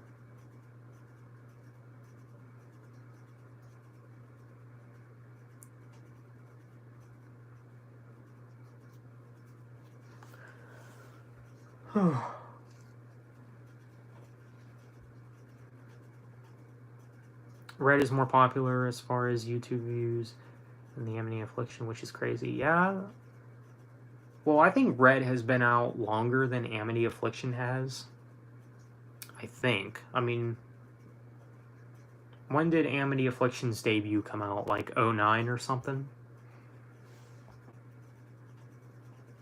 Red is heavy for sure. Breaking Benjamin is good too, but they need to experiment with their next album instead of doing the same old heavy tunes. It isn't the same.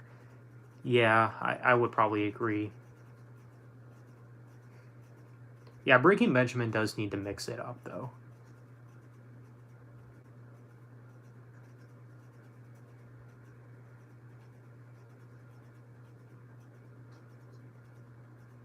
I mean, I heard that they're working on a new album. Oh, Amity was in 2004. Okay. Interesting. What band should be erased from existence? Let me think about that.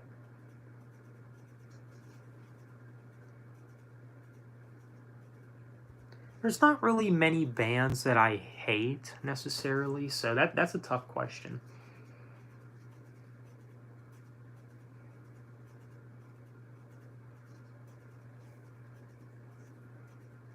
AJR should be erased.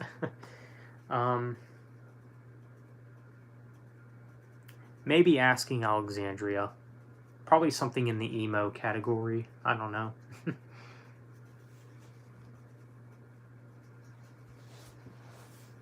Have you ever met someone who thinks Nickelback is heavy? No, but I have met someone who compared Demon Hunter to Nickelback, which is one of the most insane things ever.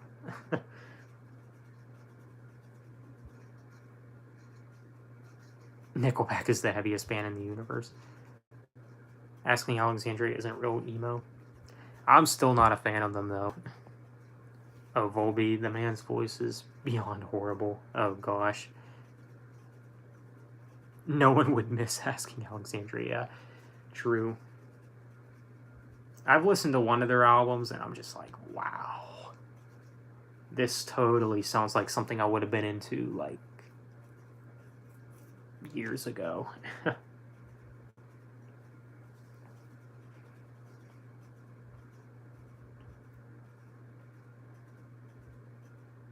Do you like Volbeat? Make it through a song of theirs? I haven't really listened to them, to be honest. I've heard of them, though, but I've never checked them out. Real emos like indie rock and anything. Oh, okay.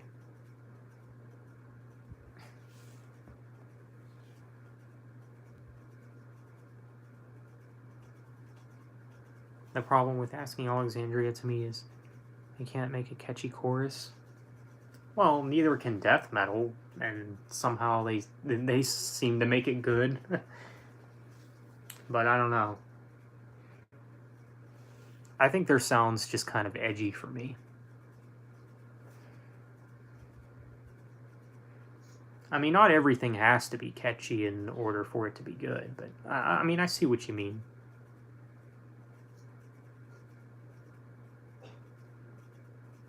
Unicorns, yeah, for sure. Yeah, death metal can have a few catchy choruses. I mean, there's even some songs from Death that I find memorable. Psycho Sinner, yeah.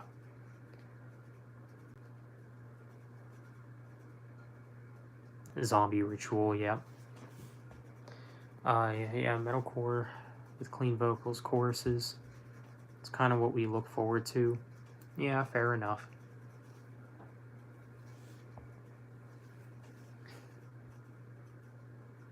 Psycho Sinner do have comedic value, so that's something, yeah.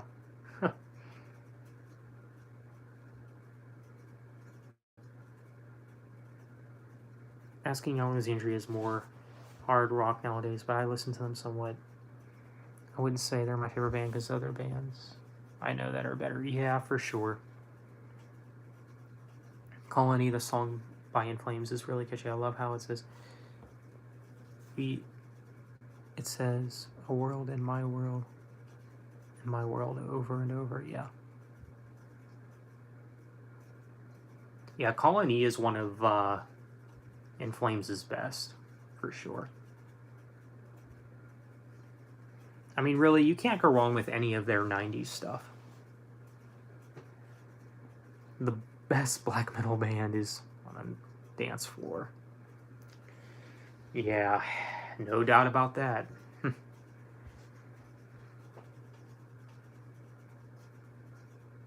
Colony is my favorite In Flames song without Cleans. Or that or Scream, yeah.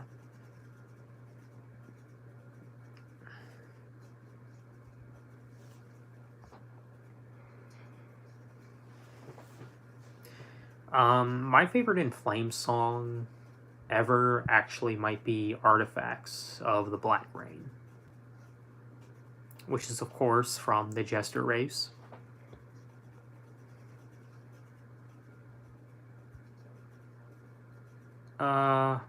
Dance Floor's lead singer got into some stuff. Yeah, you're not kidding.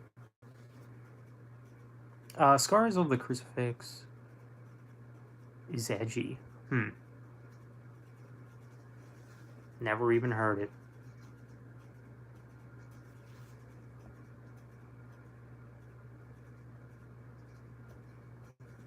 You like it though, yeah.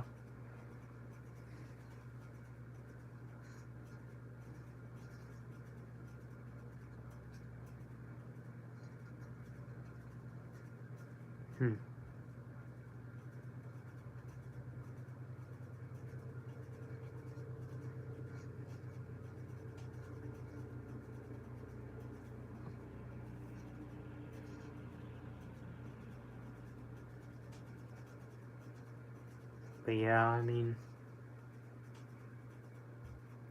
Answers of System is probably Meshuggah's softest song. I'm not sure if I'm familiar with that one, actually. It's actually been a long while since I've listened to Meshuggah. I haven't even listened to their last album, actually.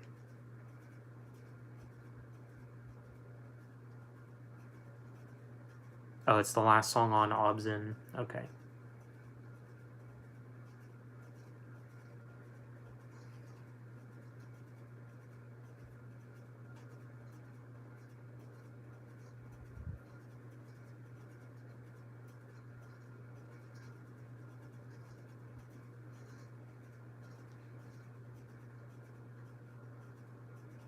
Around the same time as Death and Obituary. Interesting.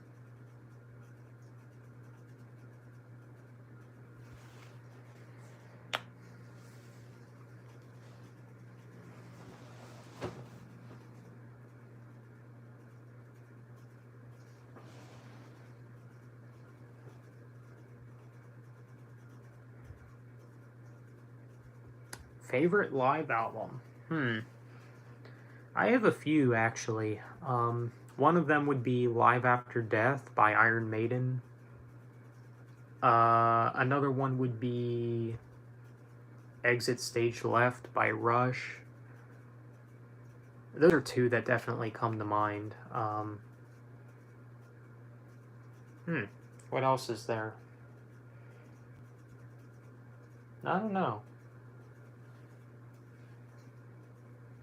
Oh, Unleashed in the East by Judas Priest.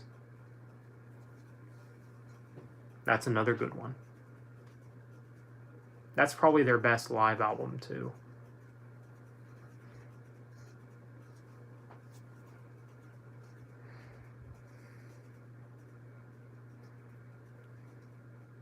I might do a covers album one day, cover all my all-time favorite songs. Yeah, that'd be cool.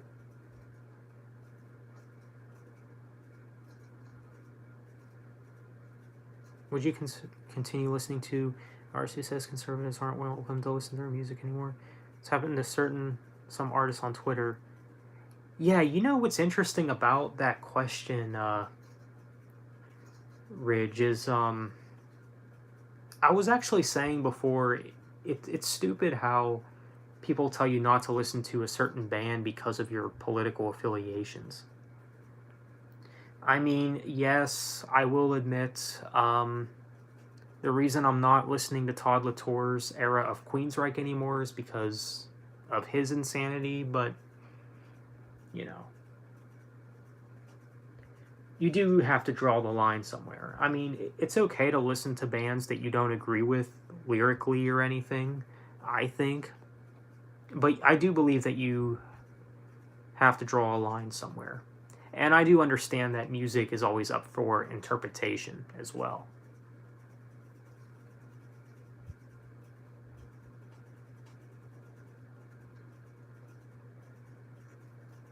Yeah.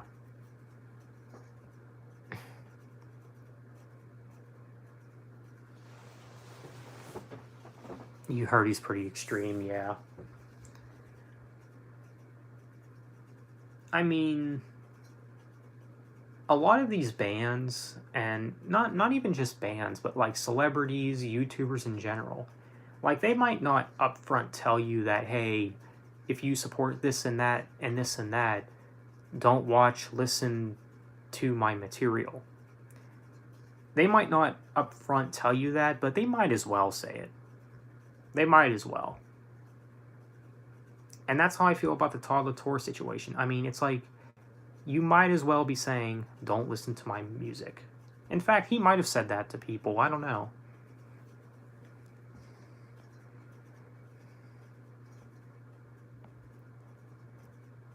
Unleashed in the East is great. I also have, like, the Metal Meltdown live 1988 live album by Judas Priest. Yeah, that's cool.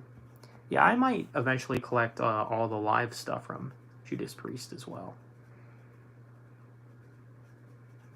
They're a great band. Pop punk artists. Yeah, I do remember that whole Pink controversy, Ridge. I do remember seeing that.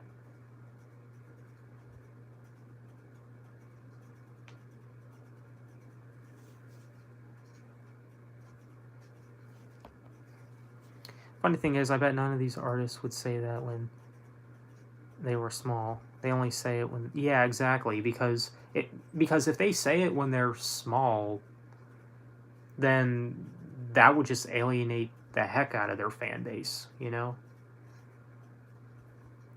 Personally, I think these bands just need to keep their political stances out of it, personally, because all it does is alienate people.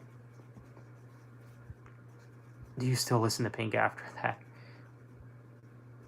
Not willingly. Like if they're playing one of her songs in the store or whatever, then whatever. But no, I would never like willingly listen to her music or support her music or anything. It's like I'm not even a pop fan anyway, so it's like, ooh, what a that's a major loss. Like even when it comes to pop music and modern pop in general, I don't think Pink is one of the better artists. I really don't. I don't even think she's that good, even as a pop artist. 2 live albums would be on my list, inspired by Godsmack and. Okay. You love Rage Against the Machine, but I don't agree with the band's politics. Yeah. Nobody even knows who Pink is anymore, which is the funny thing. Yeah. Well, she's trying to stay relevant. That's probably what this is all about. She's trying to stay relevant.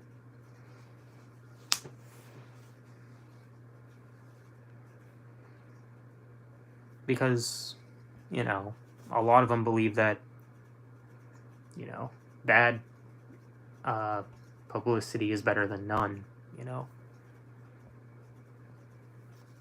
I mean, I never really saw it that way, but some people just crave the attention. There's a new metal band called Stepa. They only made one album in 2002. It's extremely rare. Copies have been sold for over 200 on eBay. Really? That is interesting. Yeah, new metal was pretty hit or miss for me, so I'm not sure if I would like them or not. I mean, I guess it depends on what kind of new metal there are. The only artist I like in that category is Kelly Clarkson. Pretty good, heavier. Me and my mom like her music.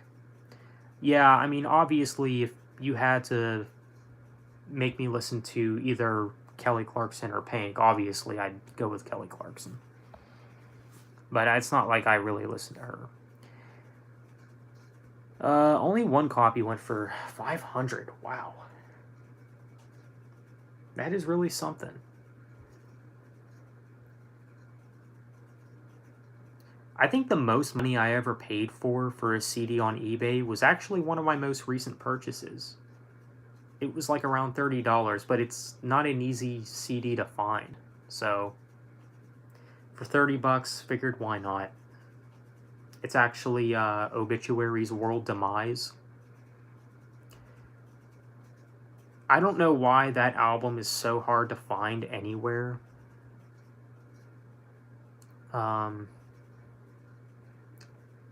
They need to do a repressing for that album, though. Like, in fact, maybe they should do what Black Sabbath did, where they, like, reissued the Ozzy era in, like, digipacks or something. Like, just reissue the early, or not the early 80s, the late 80s and 90s stuff, you know?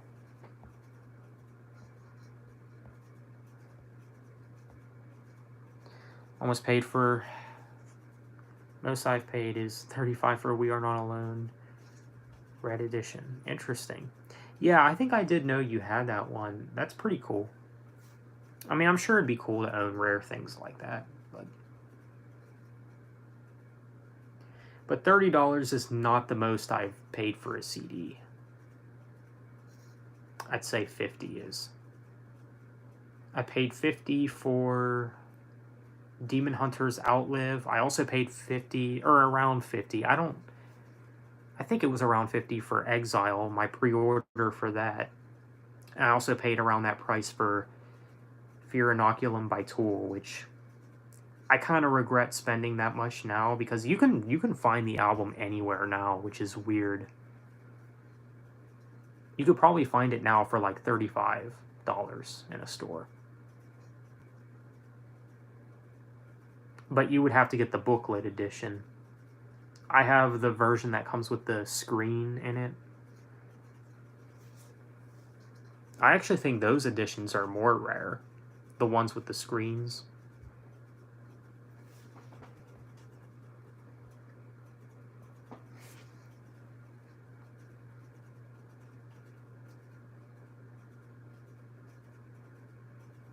You actually got a Step Out album last week on eBay. It was only 40. Interesting. Well, that's a good deal considering the other prices you said.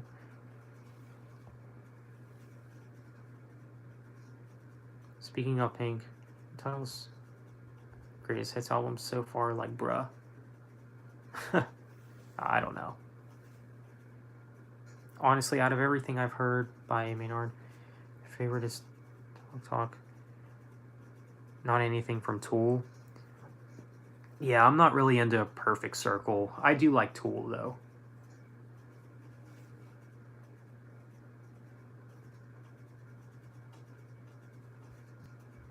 I mean, I wouldn't consider Tool one of my favorite bands or anything, but I do like them, though.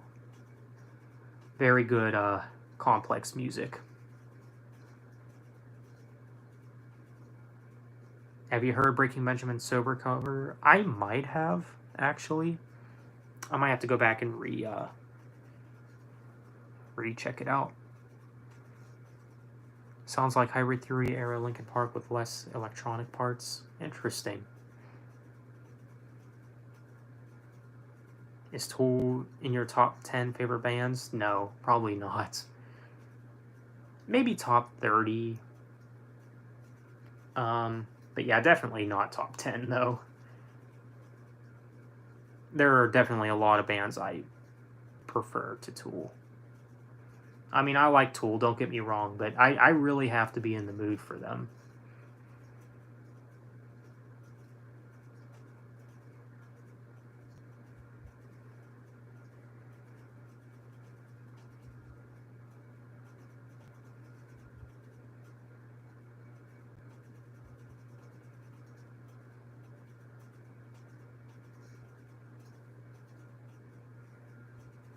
Um, it also doesn't help that Tool doesn't have that many albums either. You know, when a band has only 5 albums, it's hard to return to much. With that being said, I think Tool is maybe an overrated band.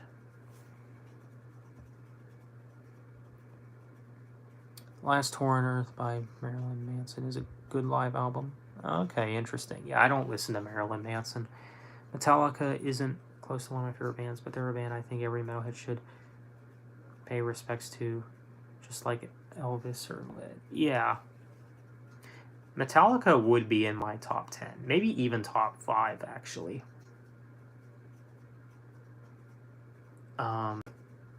They're definitely one of my favorite bands. But yeah, I probably agree with that. Yeah, Metallica, Black Sabbath, Judas Priest, and Iron Maiden are definitely the most essential metal bands, I would say. Like, if you're a metalhead, you gotta check out those bands. You gotta at least check out an album or two from each of them.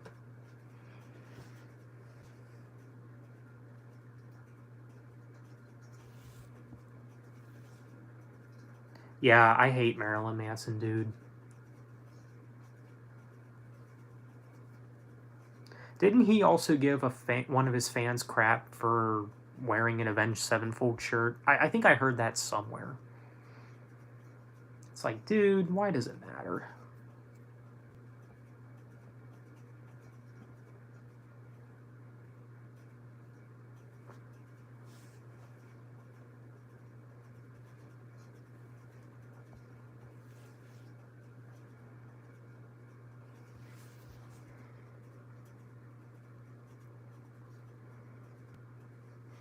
Speaking of expensive music, there was an obscure British metal band from the 80s. They only made one demo. Copies ended up being, oh my, $4,000? Sheesh. In my opinion, there's not an album. There's no album in this world that's worth that money.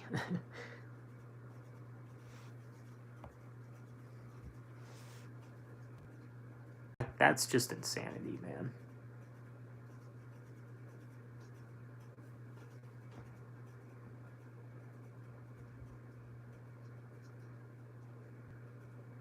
Shallow Bay EP might be worth that one day. It might be. I mean, I don't own it, so.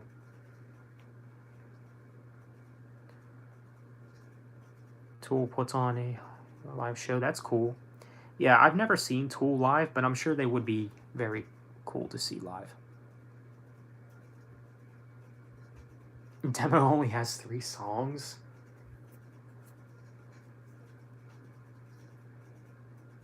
I would not. I mean, you would. Money would have to grow on trees in your backyard for you to purchase that.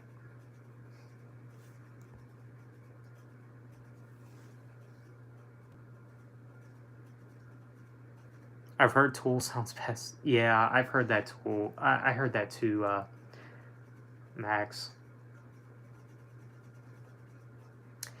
Tool is definitely it's definitely for a specific audience for sure. But of course they do have a lot of fans, so yeah.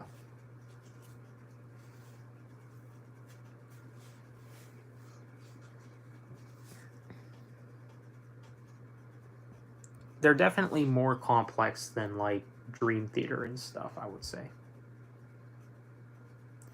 Now, Dream Theater I probably would place in my top 10 favorite bands.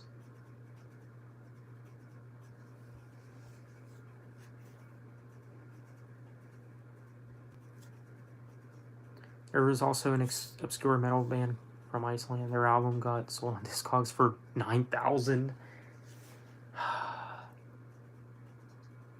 Insanity at its finest.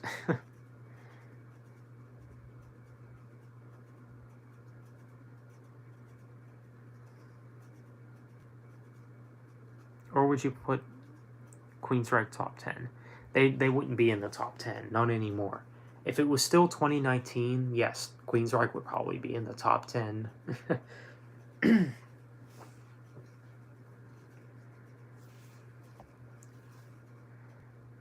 have to be in a certain mood for Nine Inch Nails.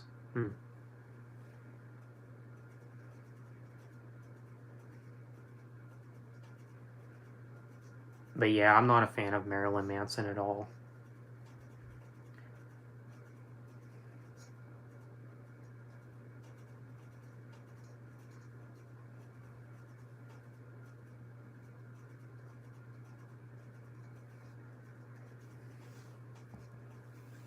Kind of makes sense though, since there were only 20 copies pressed. Sheesh. That's really something.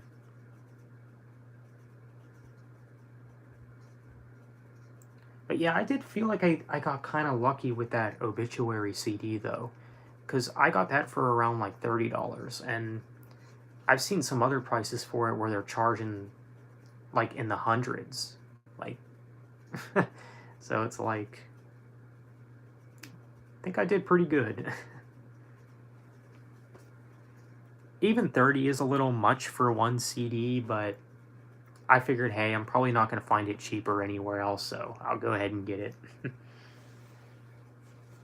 And it's not like they're selling it in any exchange stores or anything either, so. Is there any albums you have so rare you have to buy it and able to listen to it? Like there isn't any deluxe versions?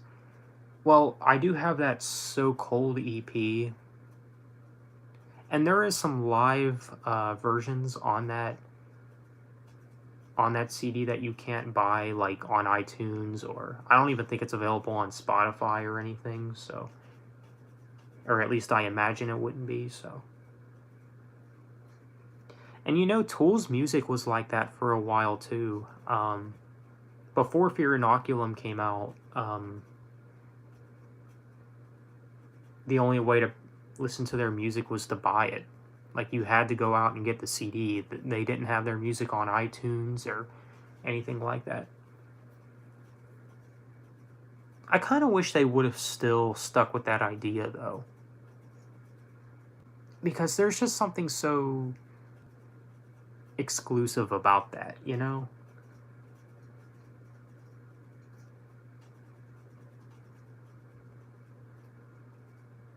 It's like, well, Tool, nice job. You sold out to Spotify. You sold out to iTunes. Heck, I don't even know if iTunes is, if anyone even still uses it. Have you heard the Shallow Bay EP? I think I might have. To make it even better, they were a black metal band. Oh, wow. That's really something.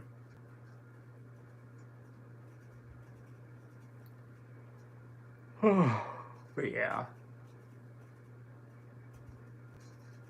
I don't know.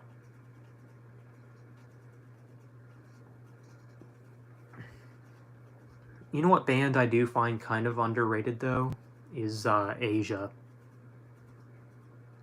I know some people consider them prog rock, but I mean, maybe a few songs are prog rock of theirs, but I wouldn't really call them prog rock.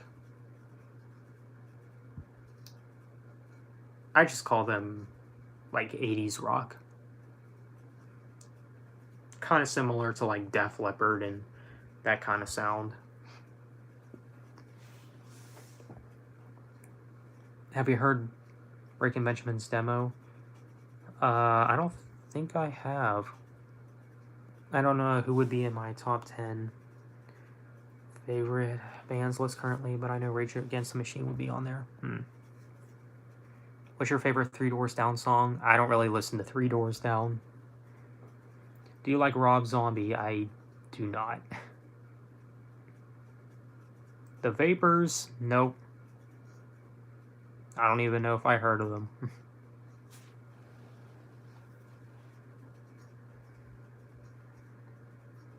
Interesting band name, though. Kind of makes me think of Vapor Trails by Rush. which I think is kind of an underrated album, actually. But yeah, like I said, I think Asia is kind of an underrated band. I mean, I know their first album was very big, but after that, they kind of just dropped off, I think.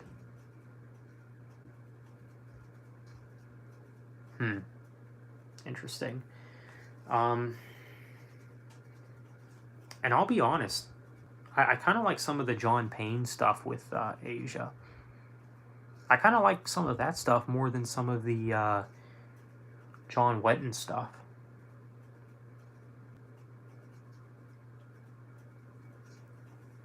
Like, I think Arena is maybe one of the most underrated rock albums of the 90s.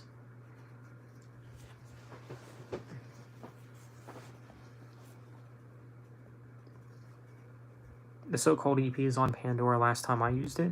Oh, okay. That's interesting. Never knew that.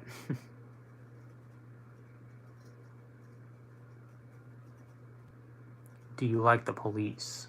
I've heard of them, never really checked them out. I might someday, though.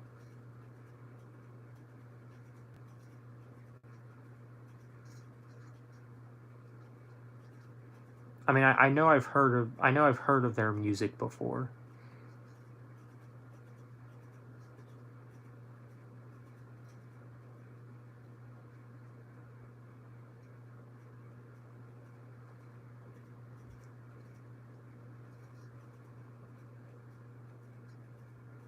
Breaking Benjamin should put out a live compilation. Their rare live performances.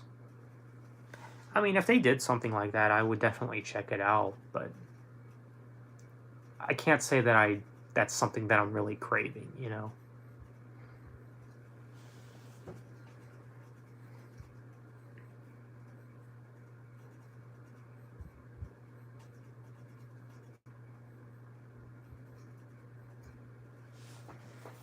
I think King Crimson needs another live album. I of course am saying that sarcastically because King Crimson has enough live albums. In fact, I think they have more live albums than studio albums, which is crazy. Let's see. Breaking Benjamin did a cover of Awake and Greed by Godsmack. Both solid covers. All right. I mean, you already know how I feel about Godsmack. They're kind of just meh for me. Not bad, but not really into them. What are some CDs that are in need of a reissue? Well, like I said, I think World Demise by Obituary needs a reissue for sure. Actually, I think it'd be cool if the first 5 Obituary albums got remasters or reissues. What else? Some Asia's albums as well, I would say, like Rare and Aura. Those albums are like impossible to find, at least cheap. What else? Maybe some of Demon Hunter's early work, like the first few albums or so. Like maybe put them on digipacks or something. Um, what else? I don't know.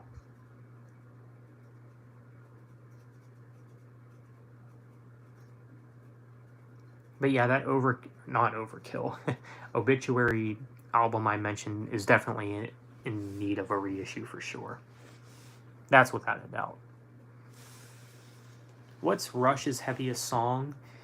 That's a good question. Hmm. Probably Armor and no wait. Probably Far Cry from Snakes and Arrows.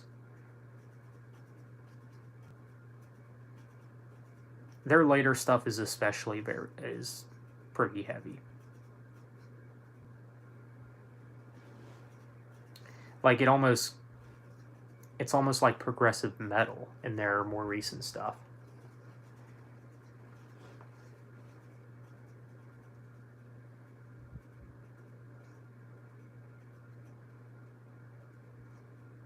You like the Police? That's cool. Most obscure band you listen to?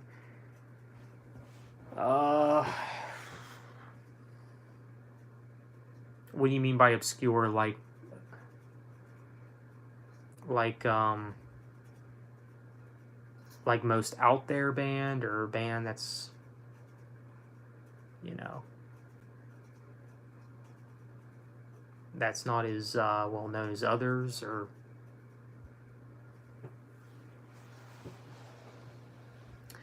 unknown? Okay,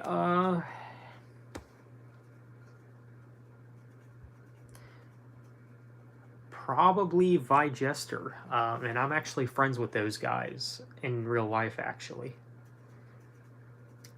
They only have 3 EPs out, and they're actually coming out with the 4th one on August 8th, actually. I'll definitely be checking that one out.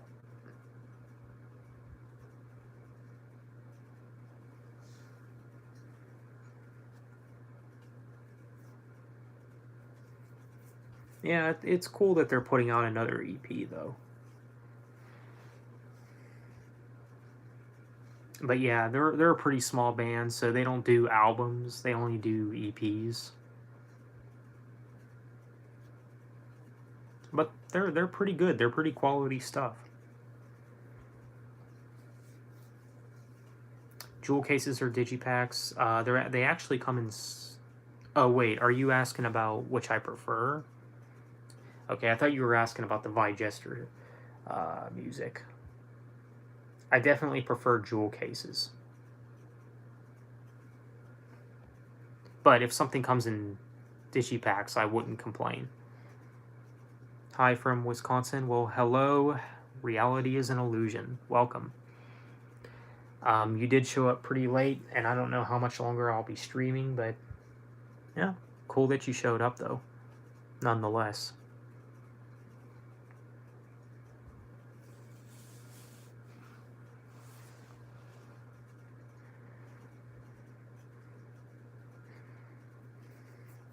But yeah, jewel cases for me, for sure. I mean, once again, digipacks are fine every once in a while, but I've always preferred jewel cases. To me, I think they just do a better job of keeping the CD secure. But that's debatable. You agree? Okay.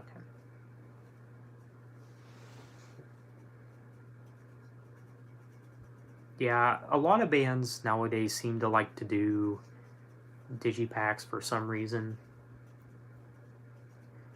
Not gonna lie, I am disappointed that Iron Maiden's last album came in a digipack instead of a jewel case, but it's whatever.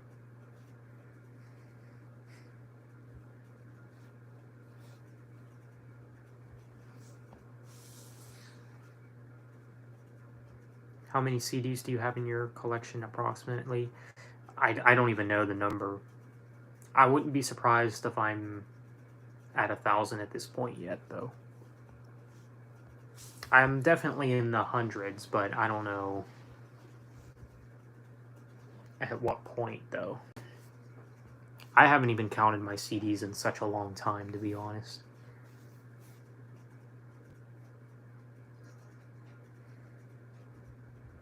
What do you think about cardboard sleeves? I mean, they're take it or leave it for me. I mean, I don't hate them, but I mean, I don't know. That's actually what Vigester's EPs come in, is sleeves. I have over 80 CDs and they're all stacked on my desk. Do you think I should get a CD shelf? Yeah, for sure. You know, I'm actually thinking about moving some of my CDs on that shelf, because I actually have, well, you can see I have this shelf right here, and I also have one over there. I was thinking about moving those somewhere and then replacing that one as a DVD shelf. I'll figure it out. Rank these bands: Judas Priest, Iron Maiden, Black Sabbath. Black Sabbath would definitely be last. No disrespect to them whatsoever. I love Black Sabbath, but they do have to be last. then probably Judas Priest, Iron Maiden's at the top. That's probably how it would go for me.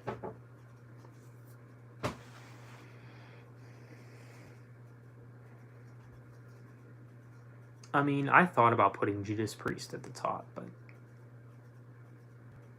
because they're legendary, and I've been enjoying their music a lot recently, actually. Yeah, as far as the bands I've been listening to lately, Judas Priest. What else? Obituary, Morbid Angel, and who else?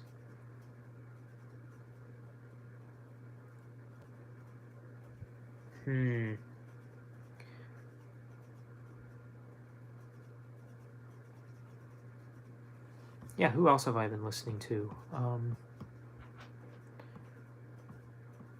I was listening to some Iron Maiden earlier and Black Sabbath, actually. Yeah, so a lot of old school metal.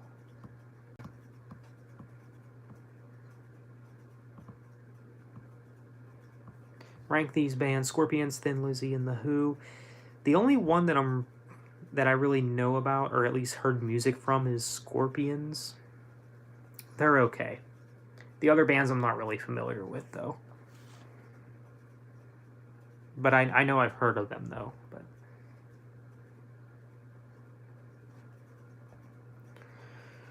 But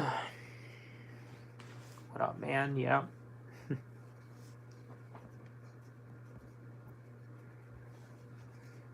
MJ is here.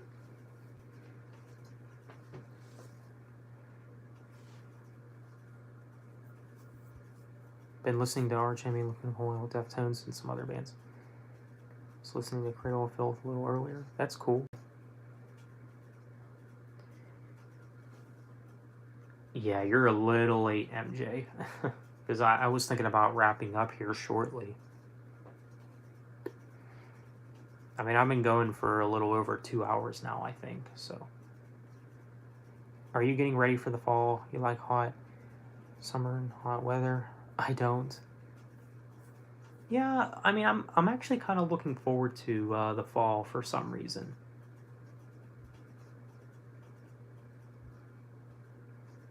I also plan on releasing my next series like later this year as well. I mean, it all depends on how much gets done, though. Do you like Cinnamon Toast Crunch cereal? I haven't had Cinnamon Toast Crunch in years, dude. 2 hours, oh wow, yeah. Got all the Annihilator albums now. Candlemass is the only band I need to finish in terms of getting all the main albums on CD. That's cool. Yeah, Candlemass, that's a band I would like to look into sometime. I mean, I've heard nothing but good things about them, so. I mean, I'm sure they're good.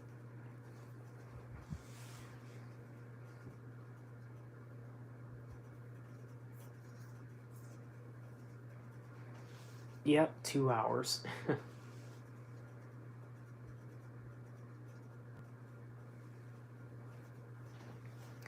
Alright, you guys, it is actually midnight right now, so I think I will wrap it up here.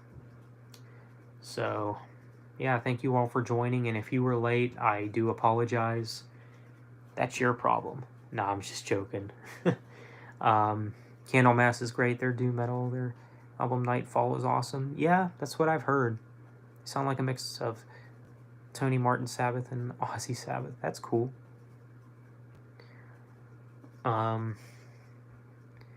Alright, you guys. Well, thank you all for joining. It's been a pretty cool stream. One of the longer ones I've done in a while, so it's definitely a good one. Some good talk. One of my favorite channels. I really do appreciate that reality is an illusion. Really do. Really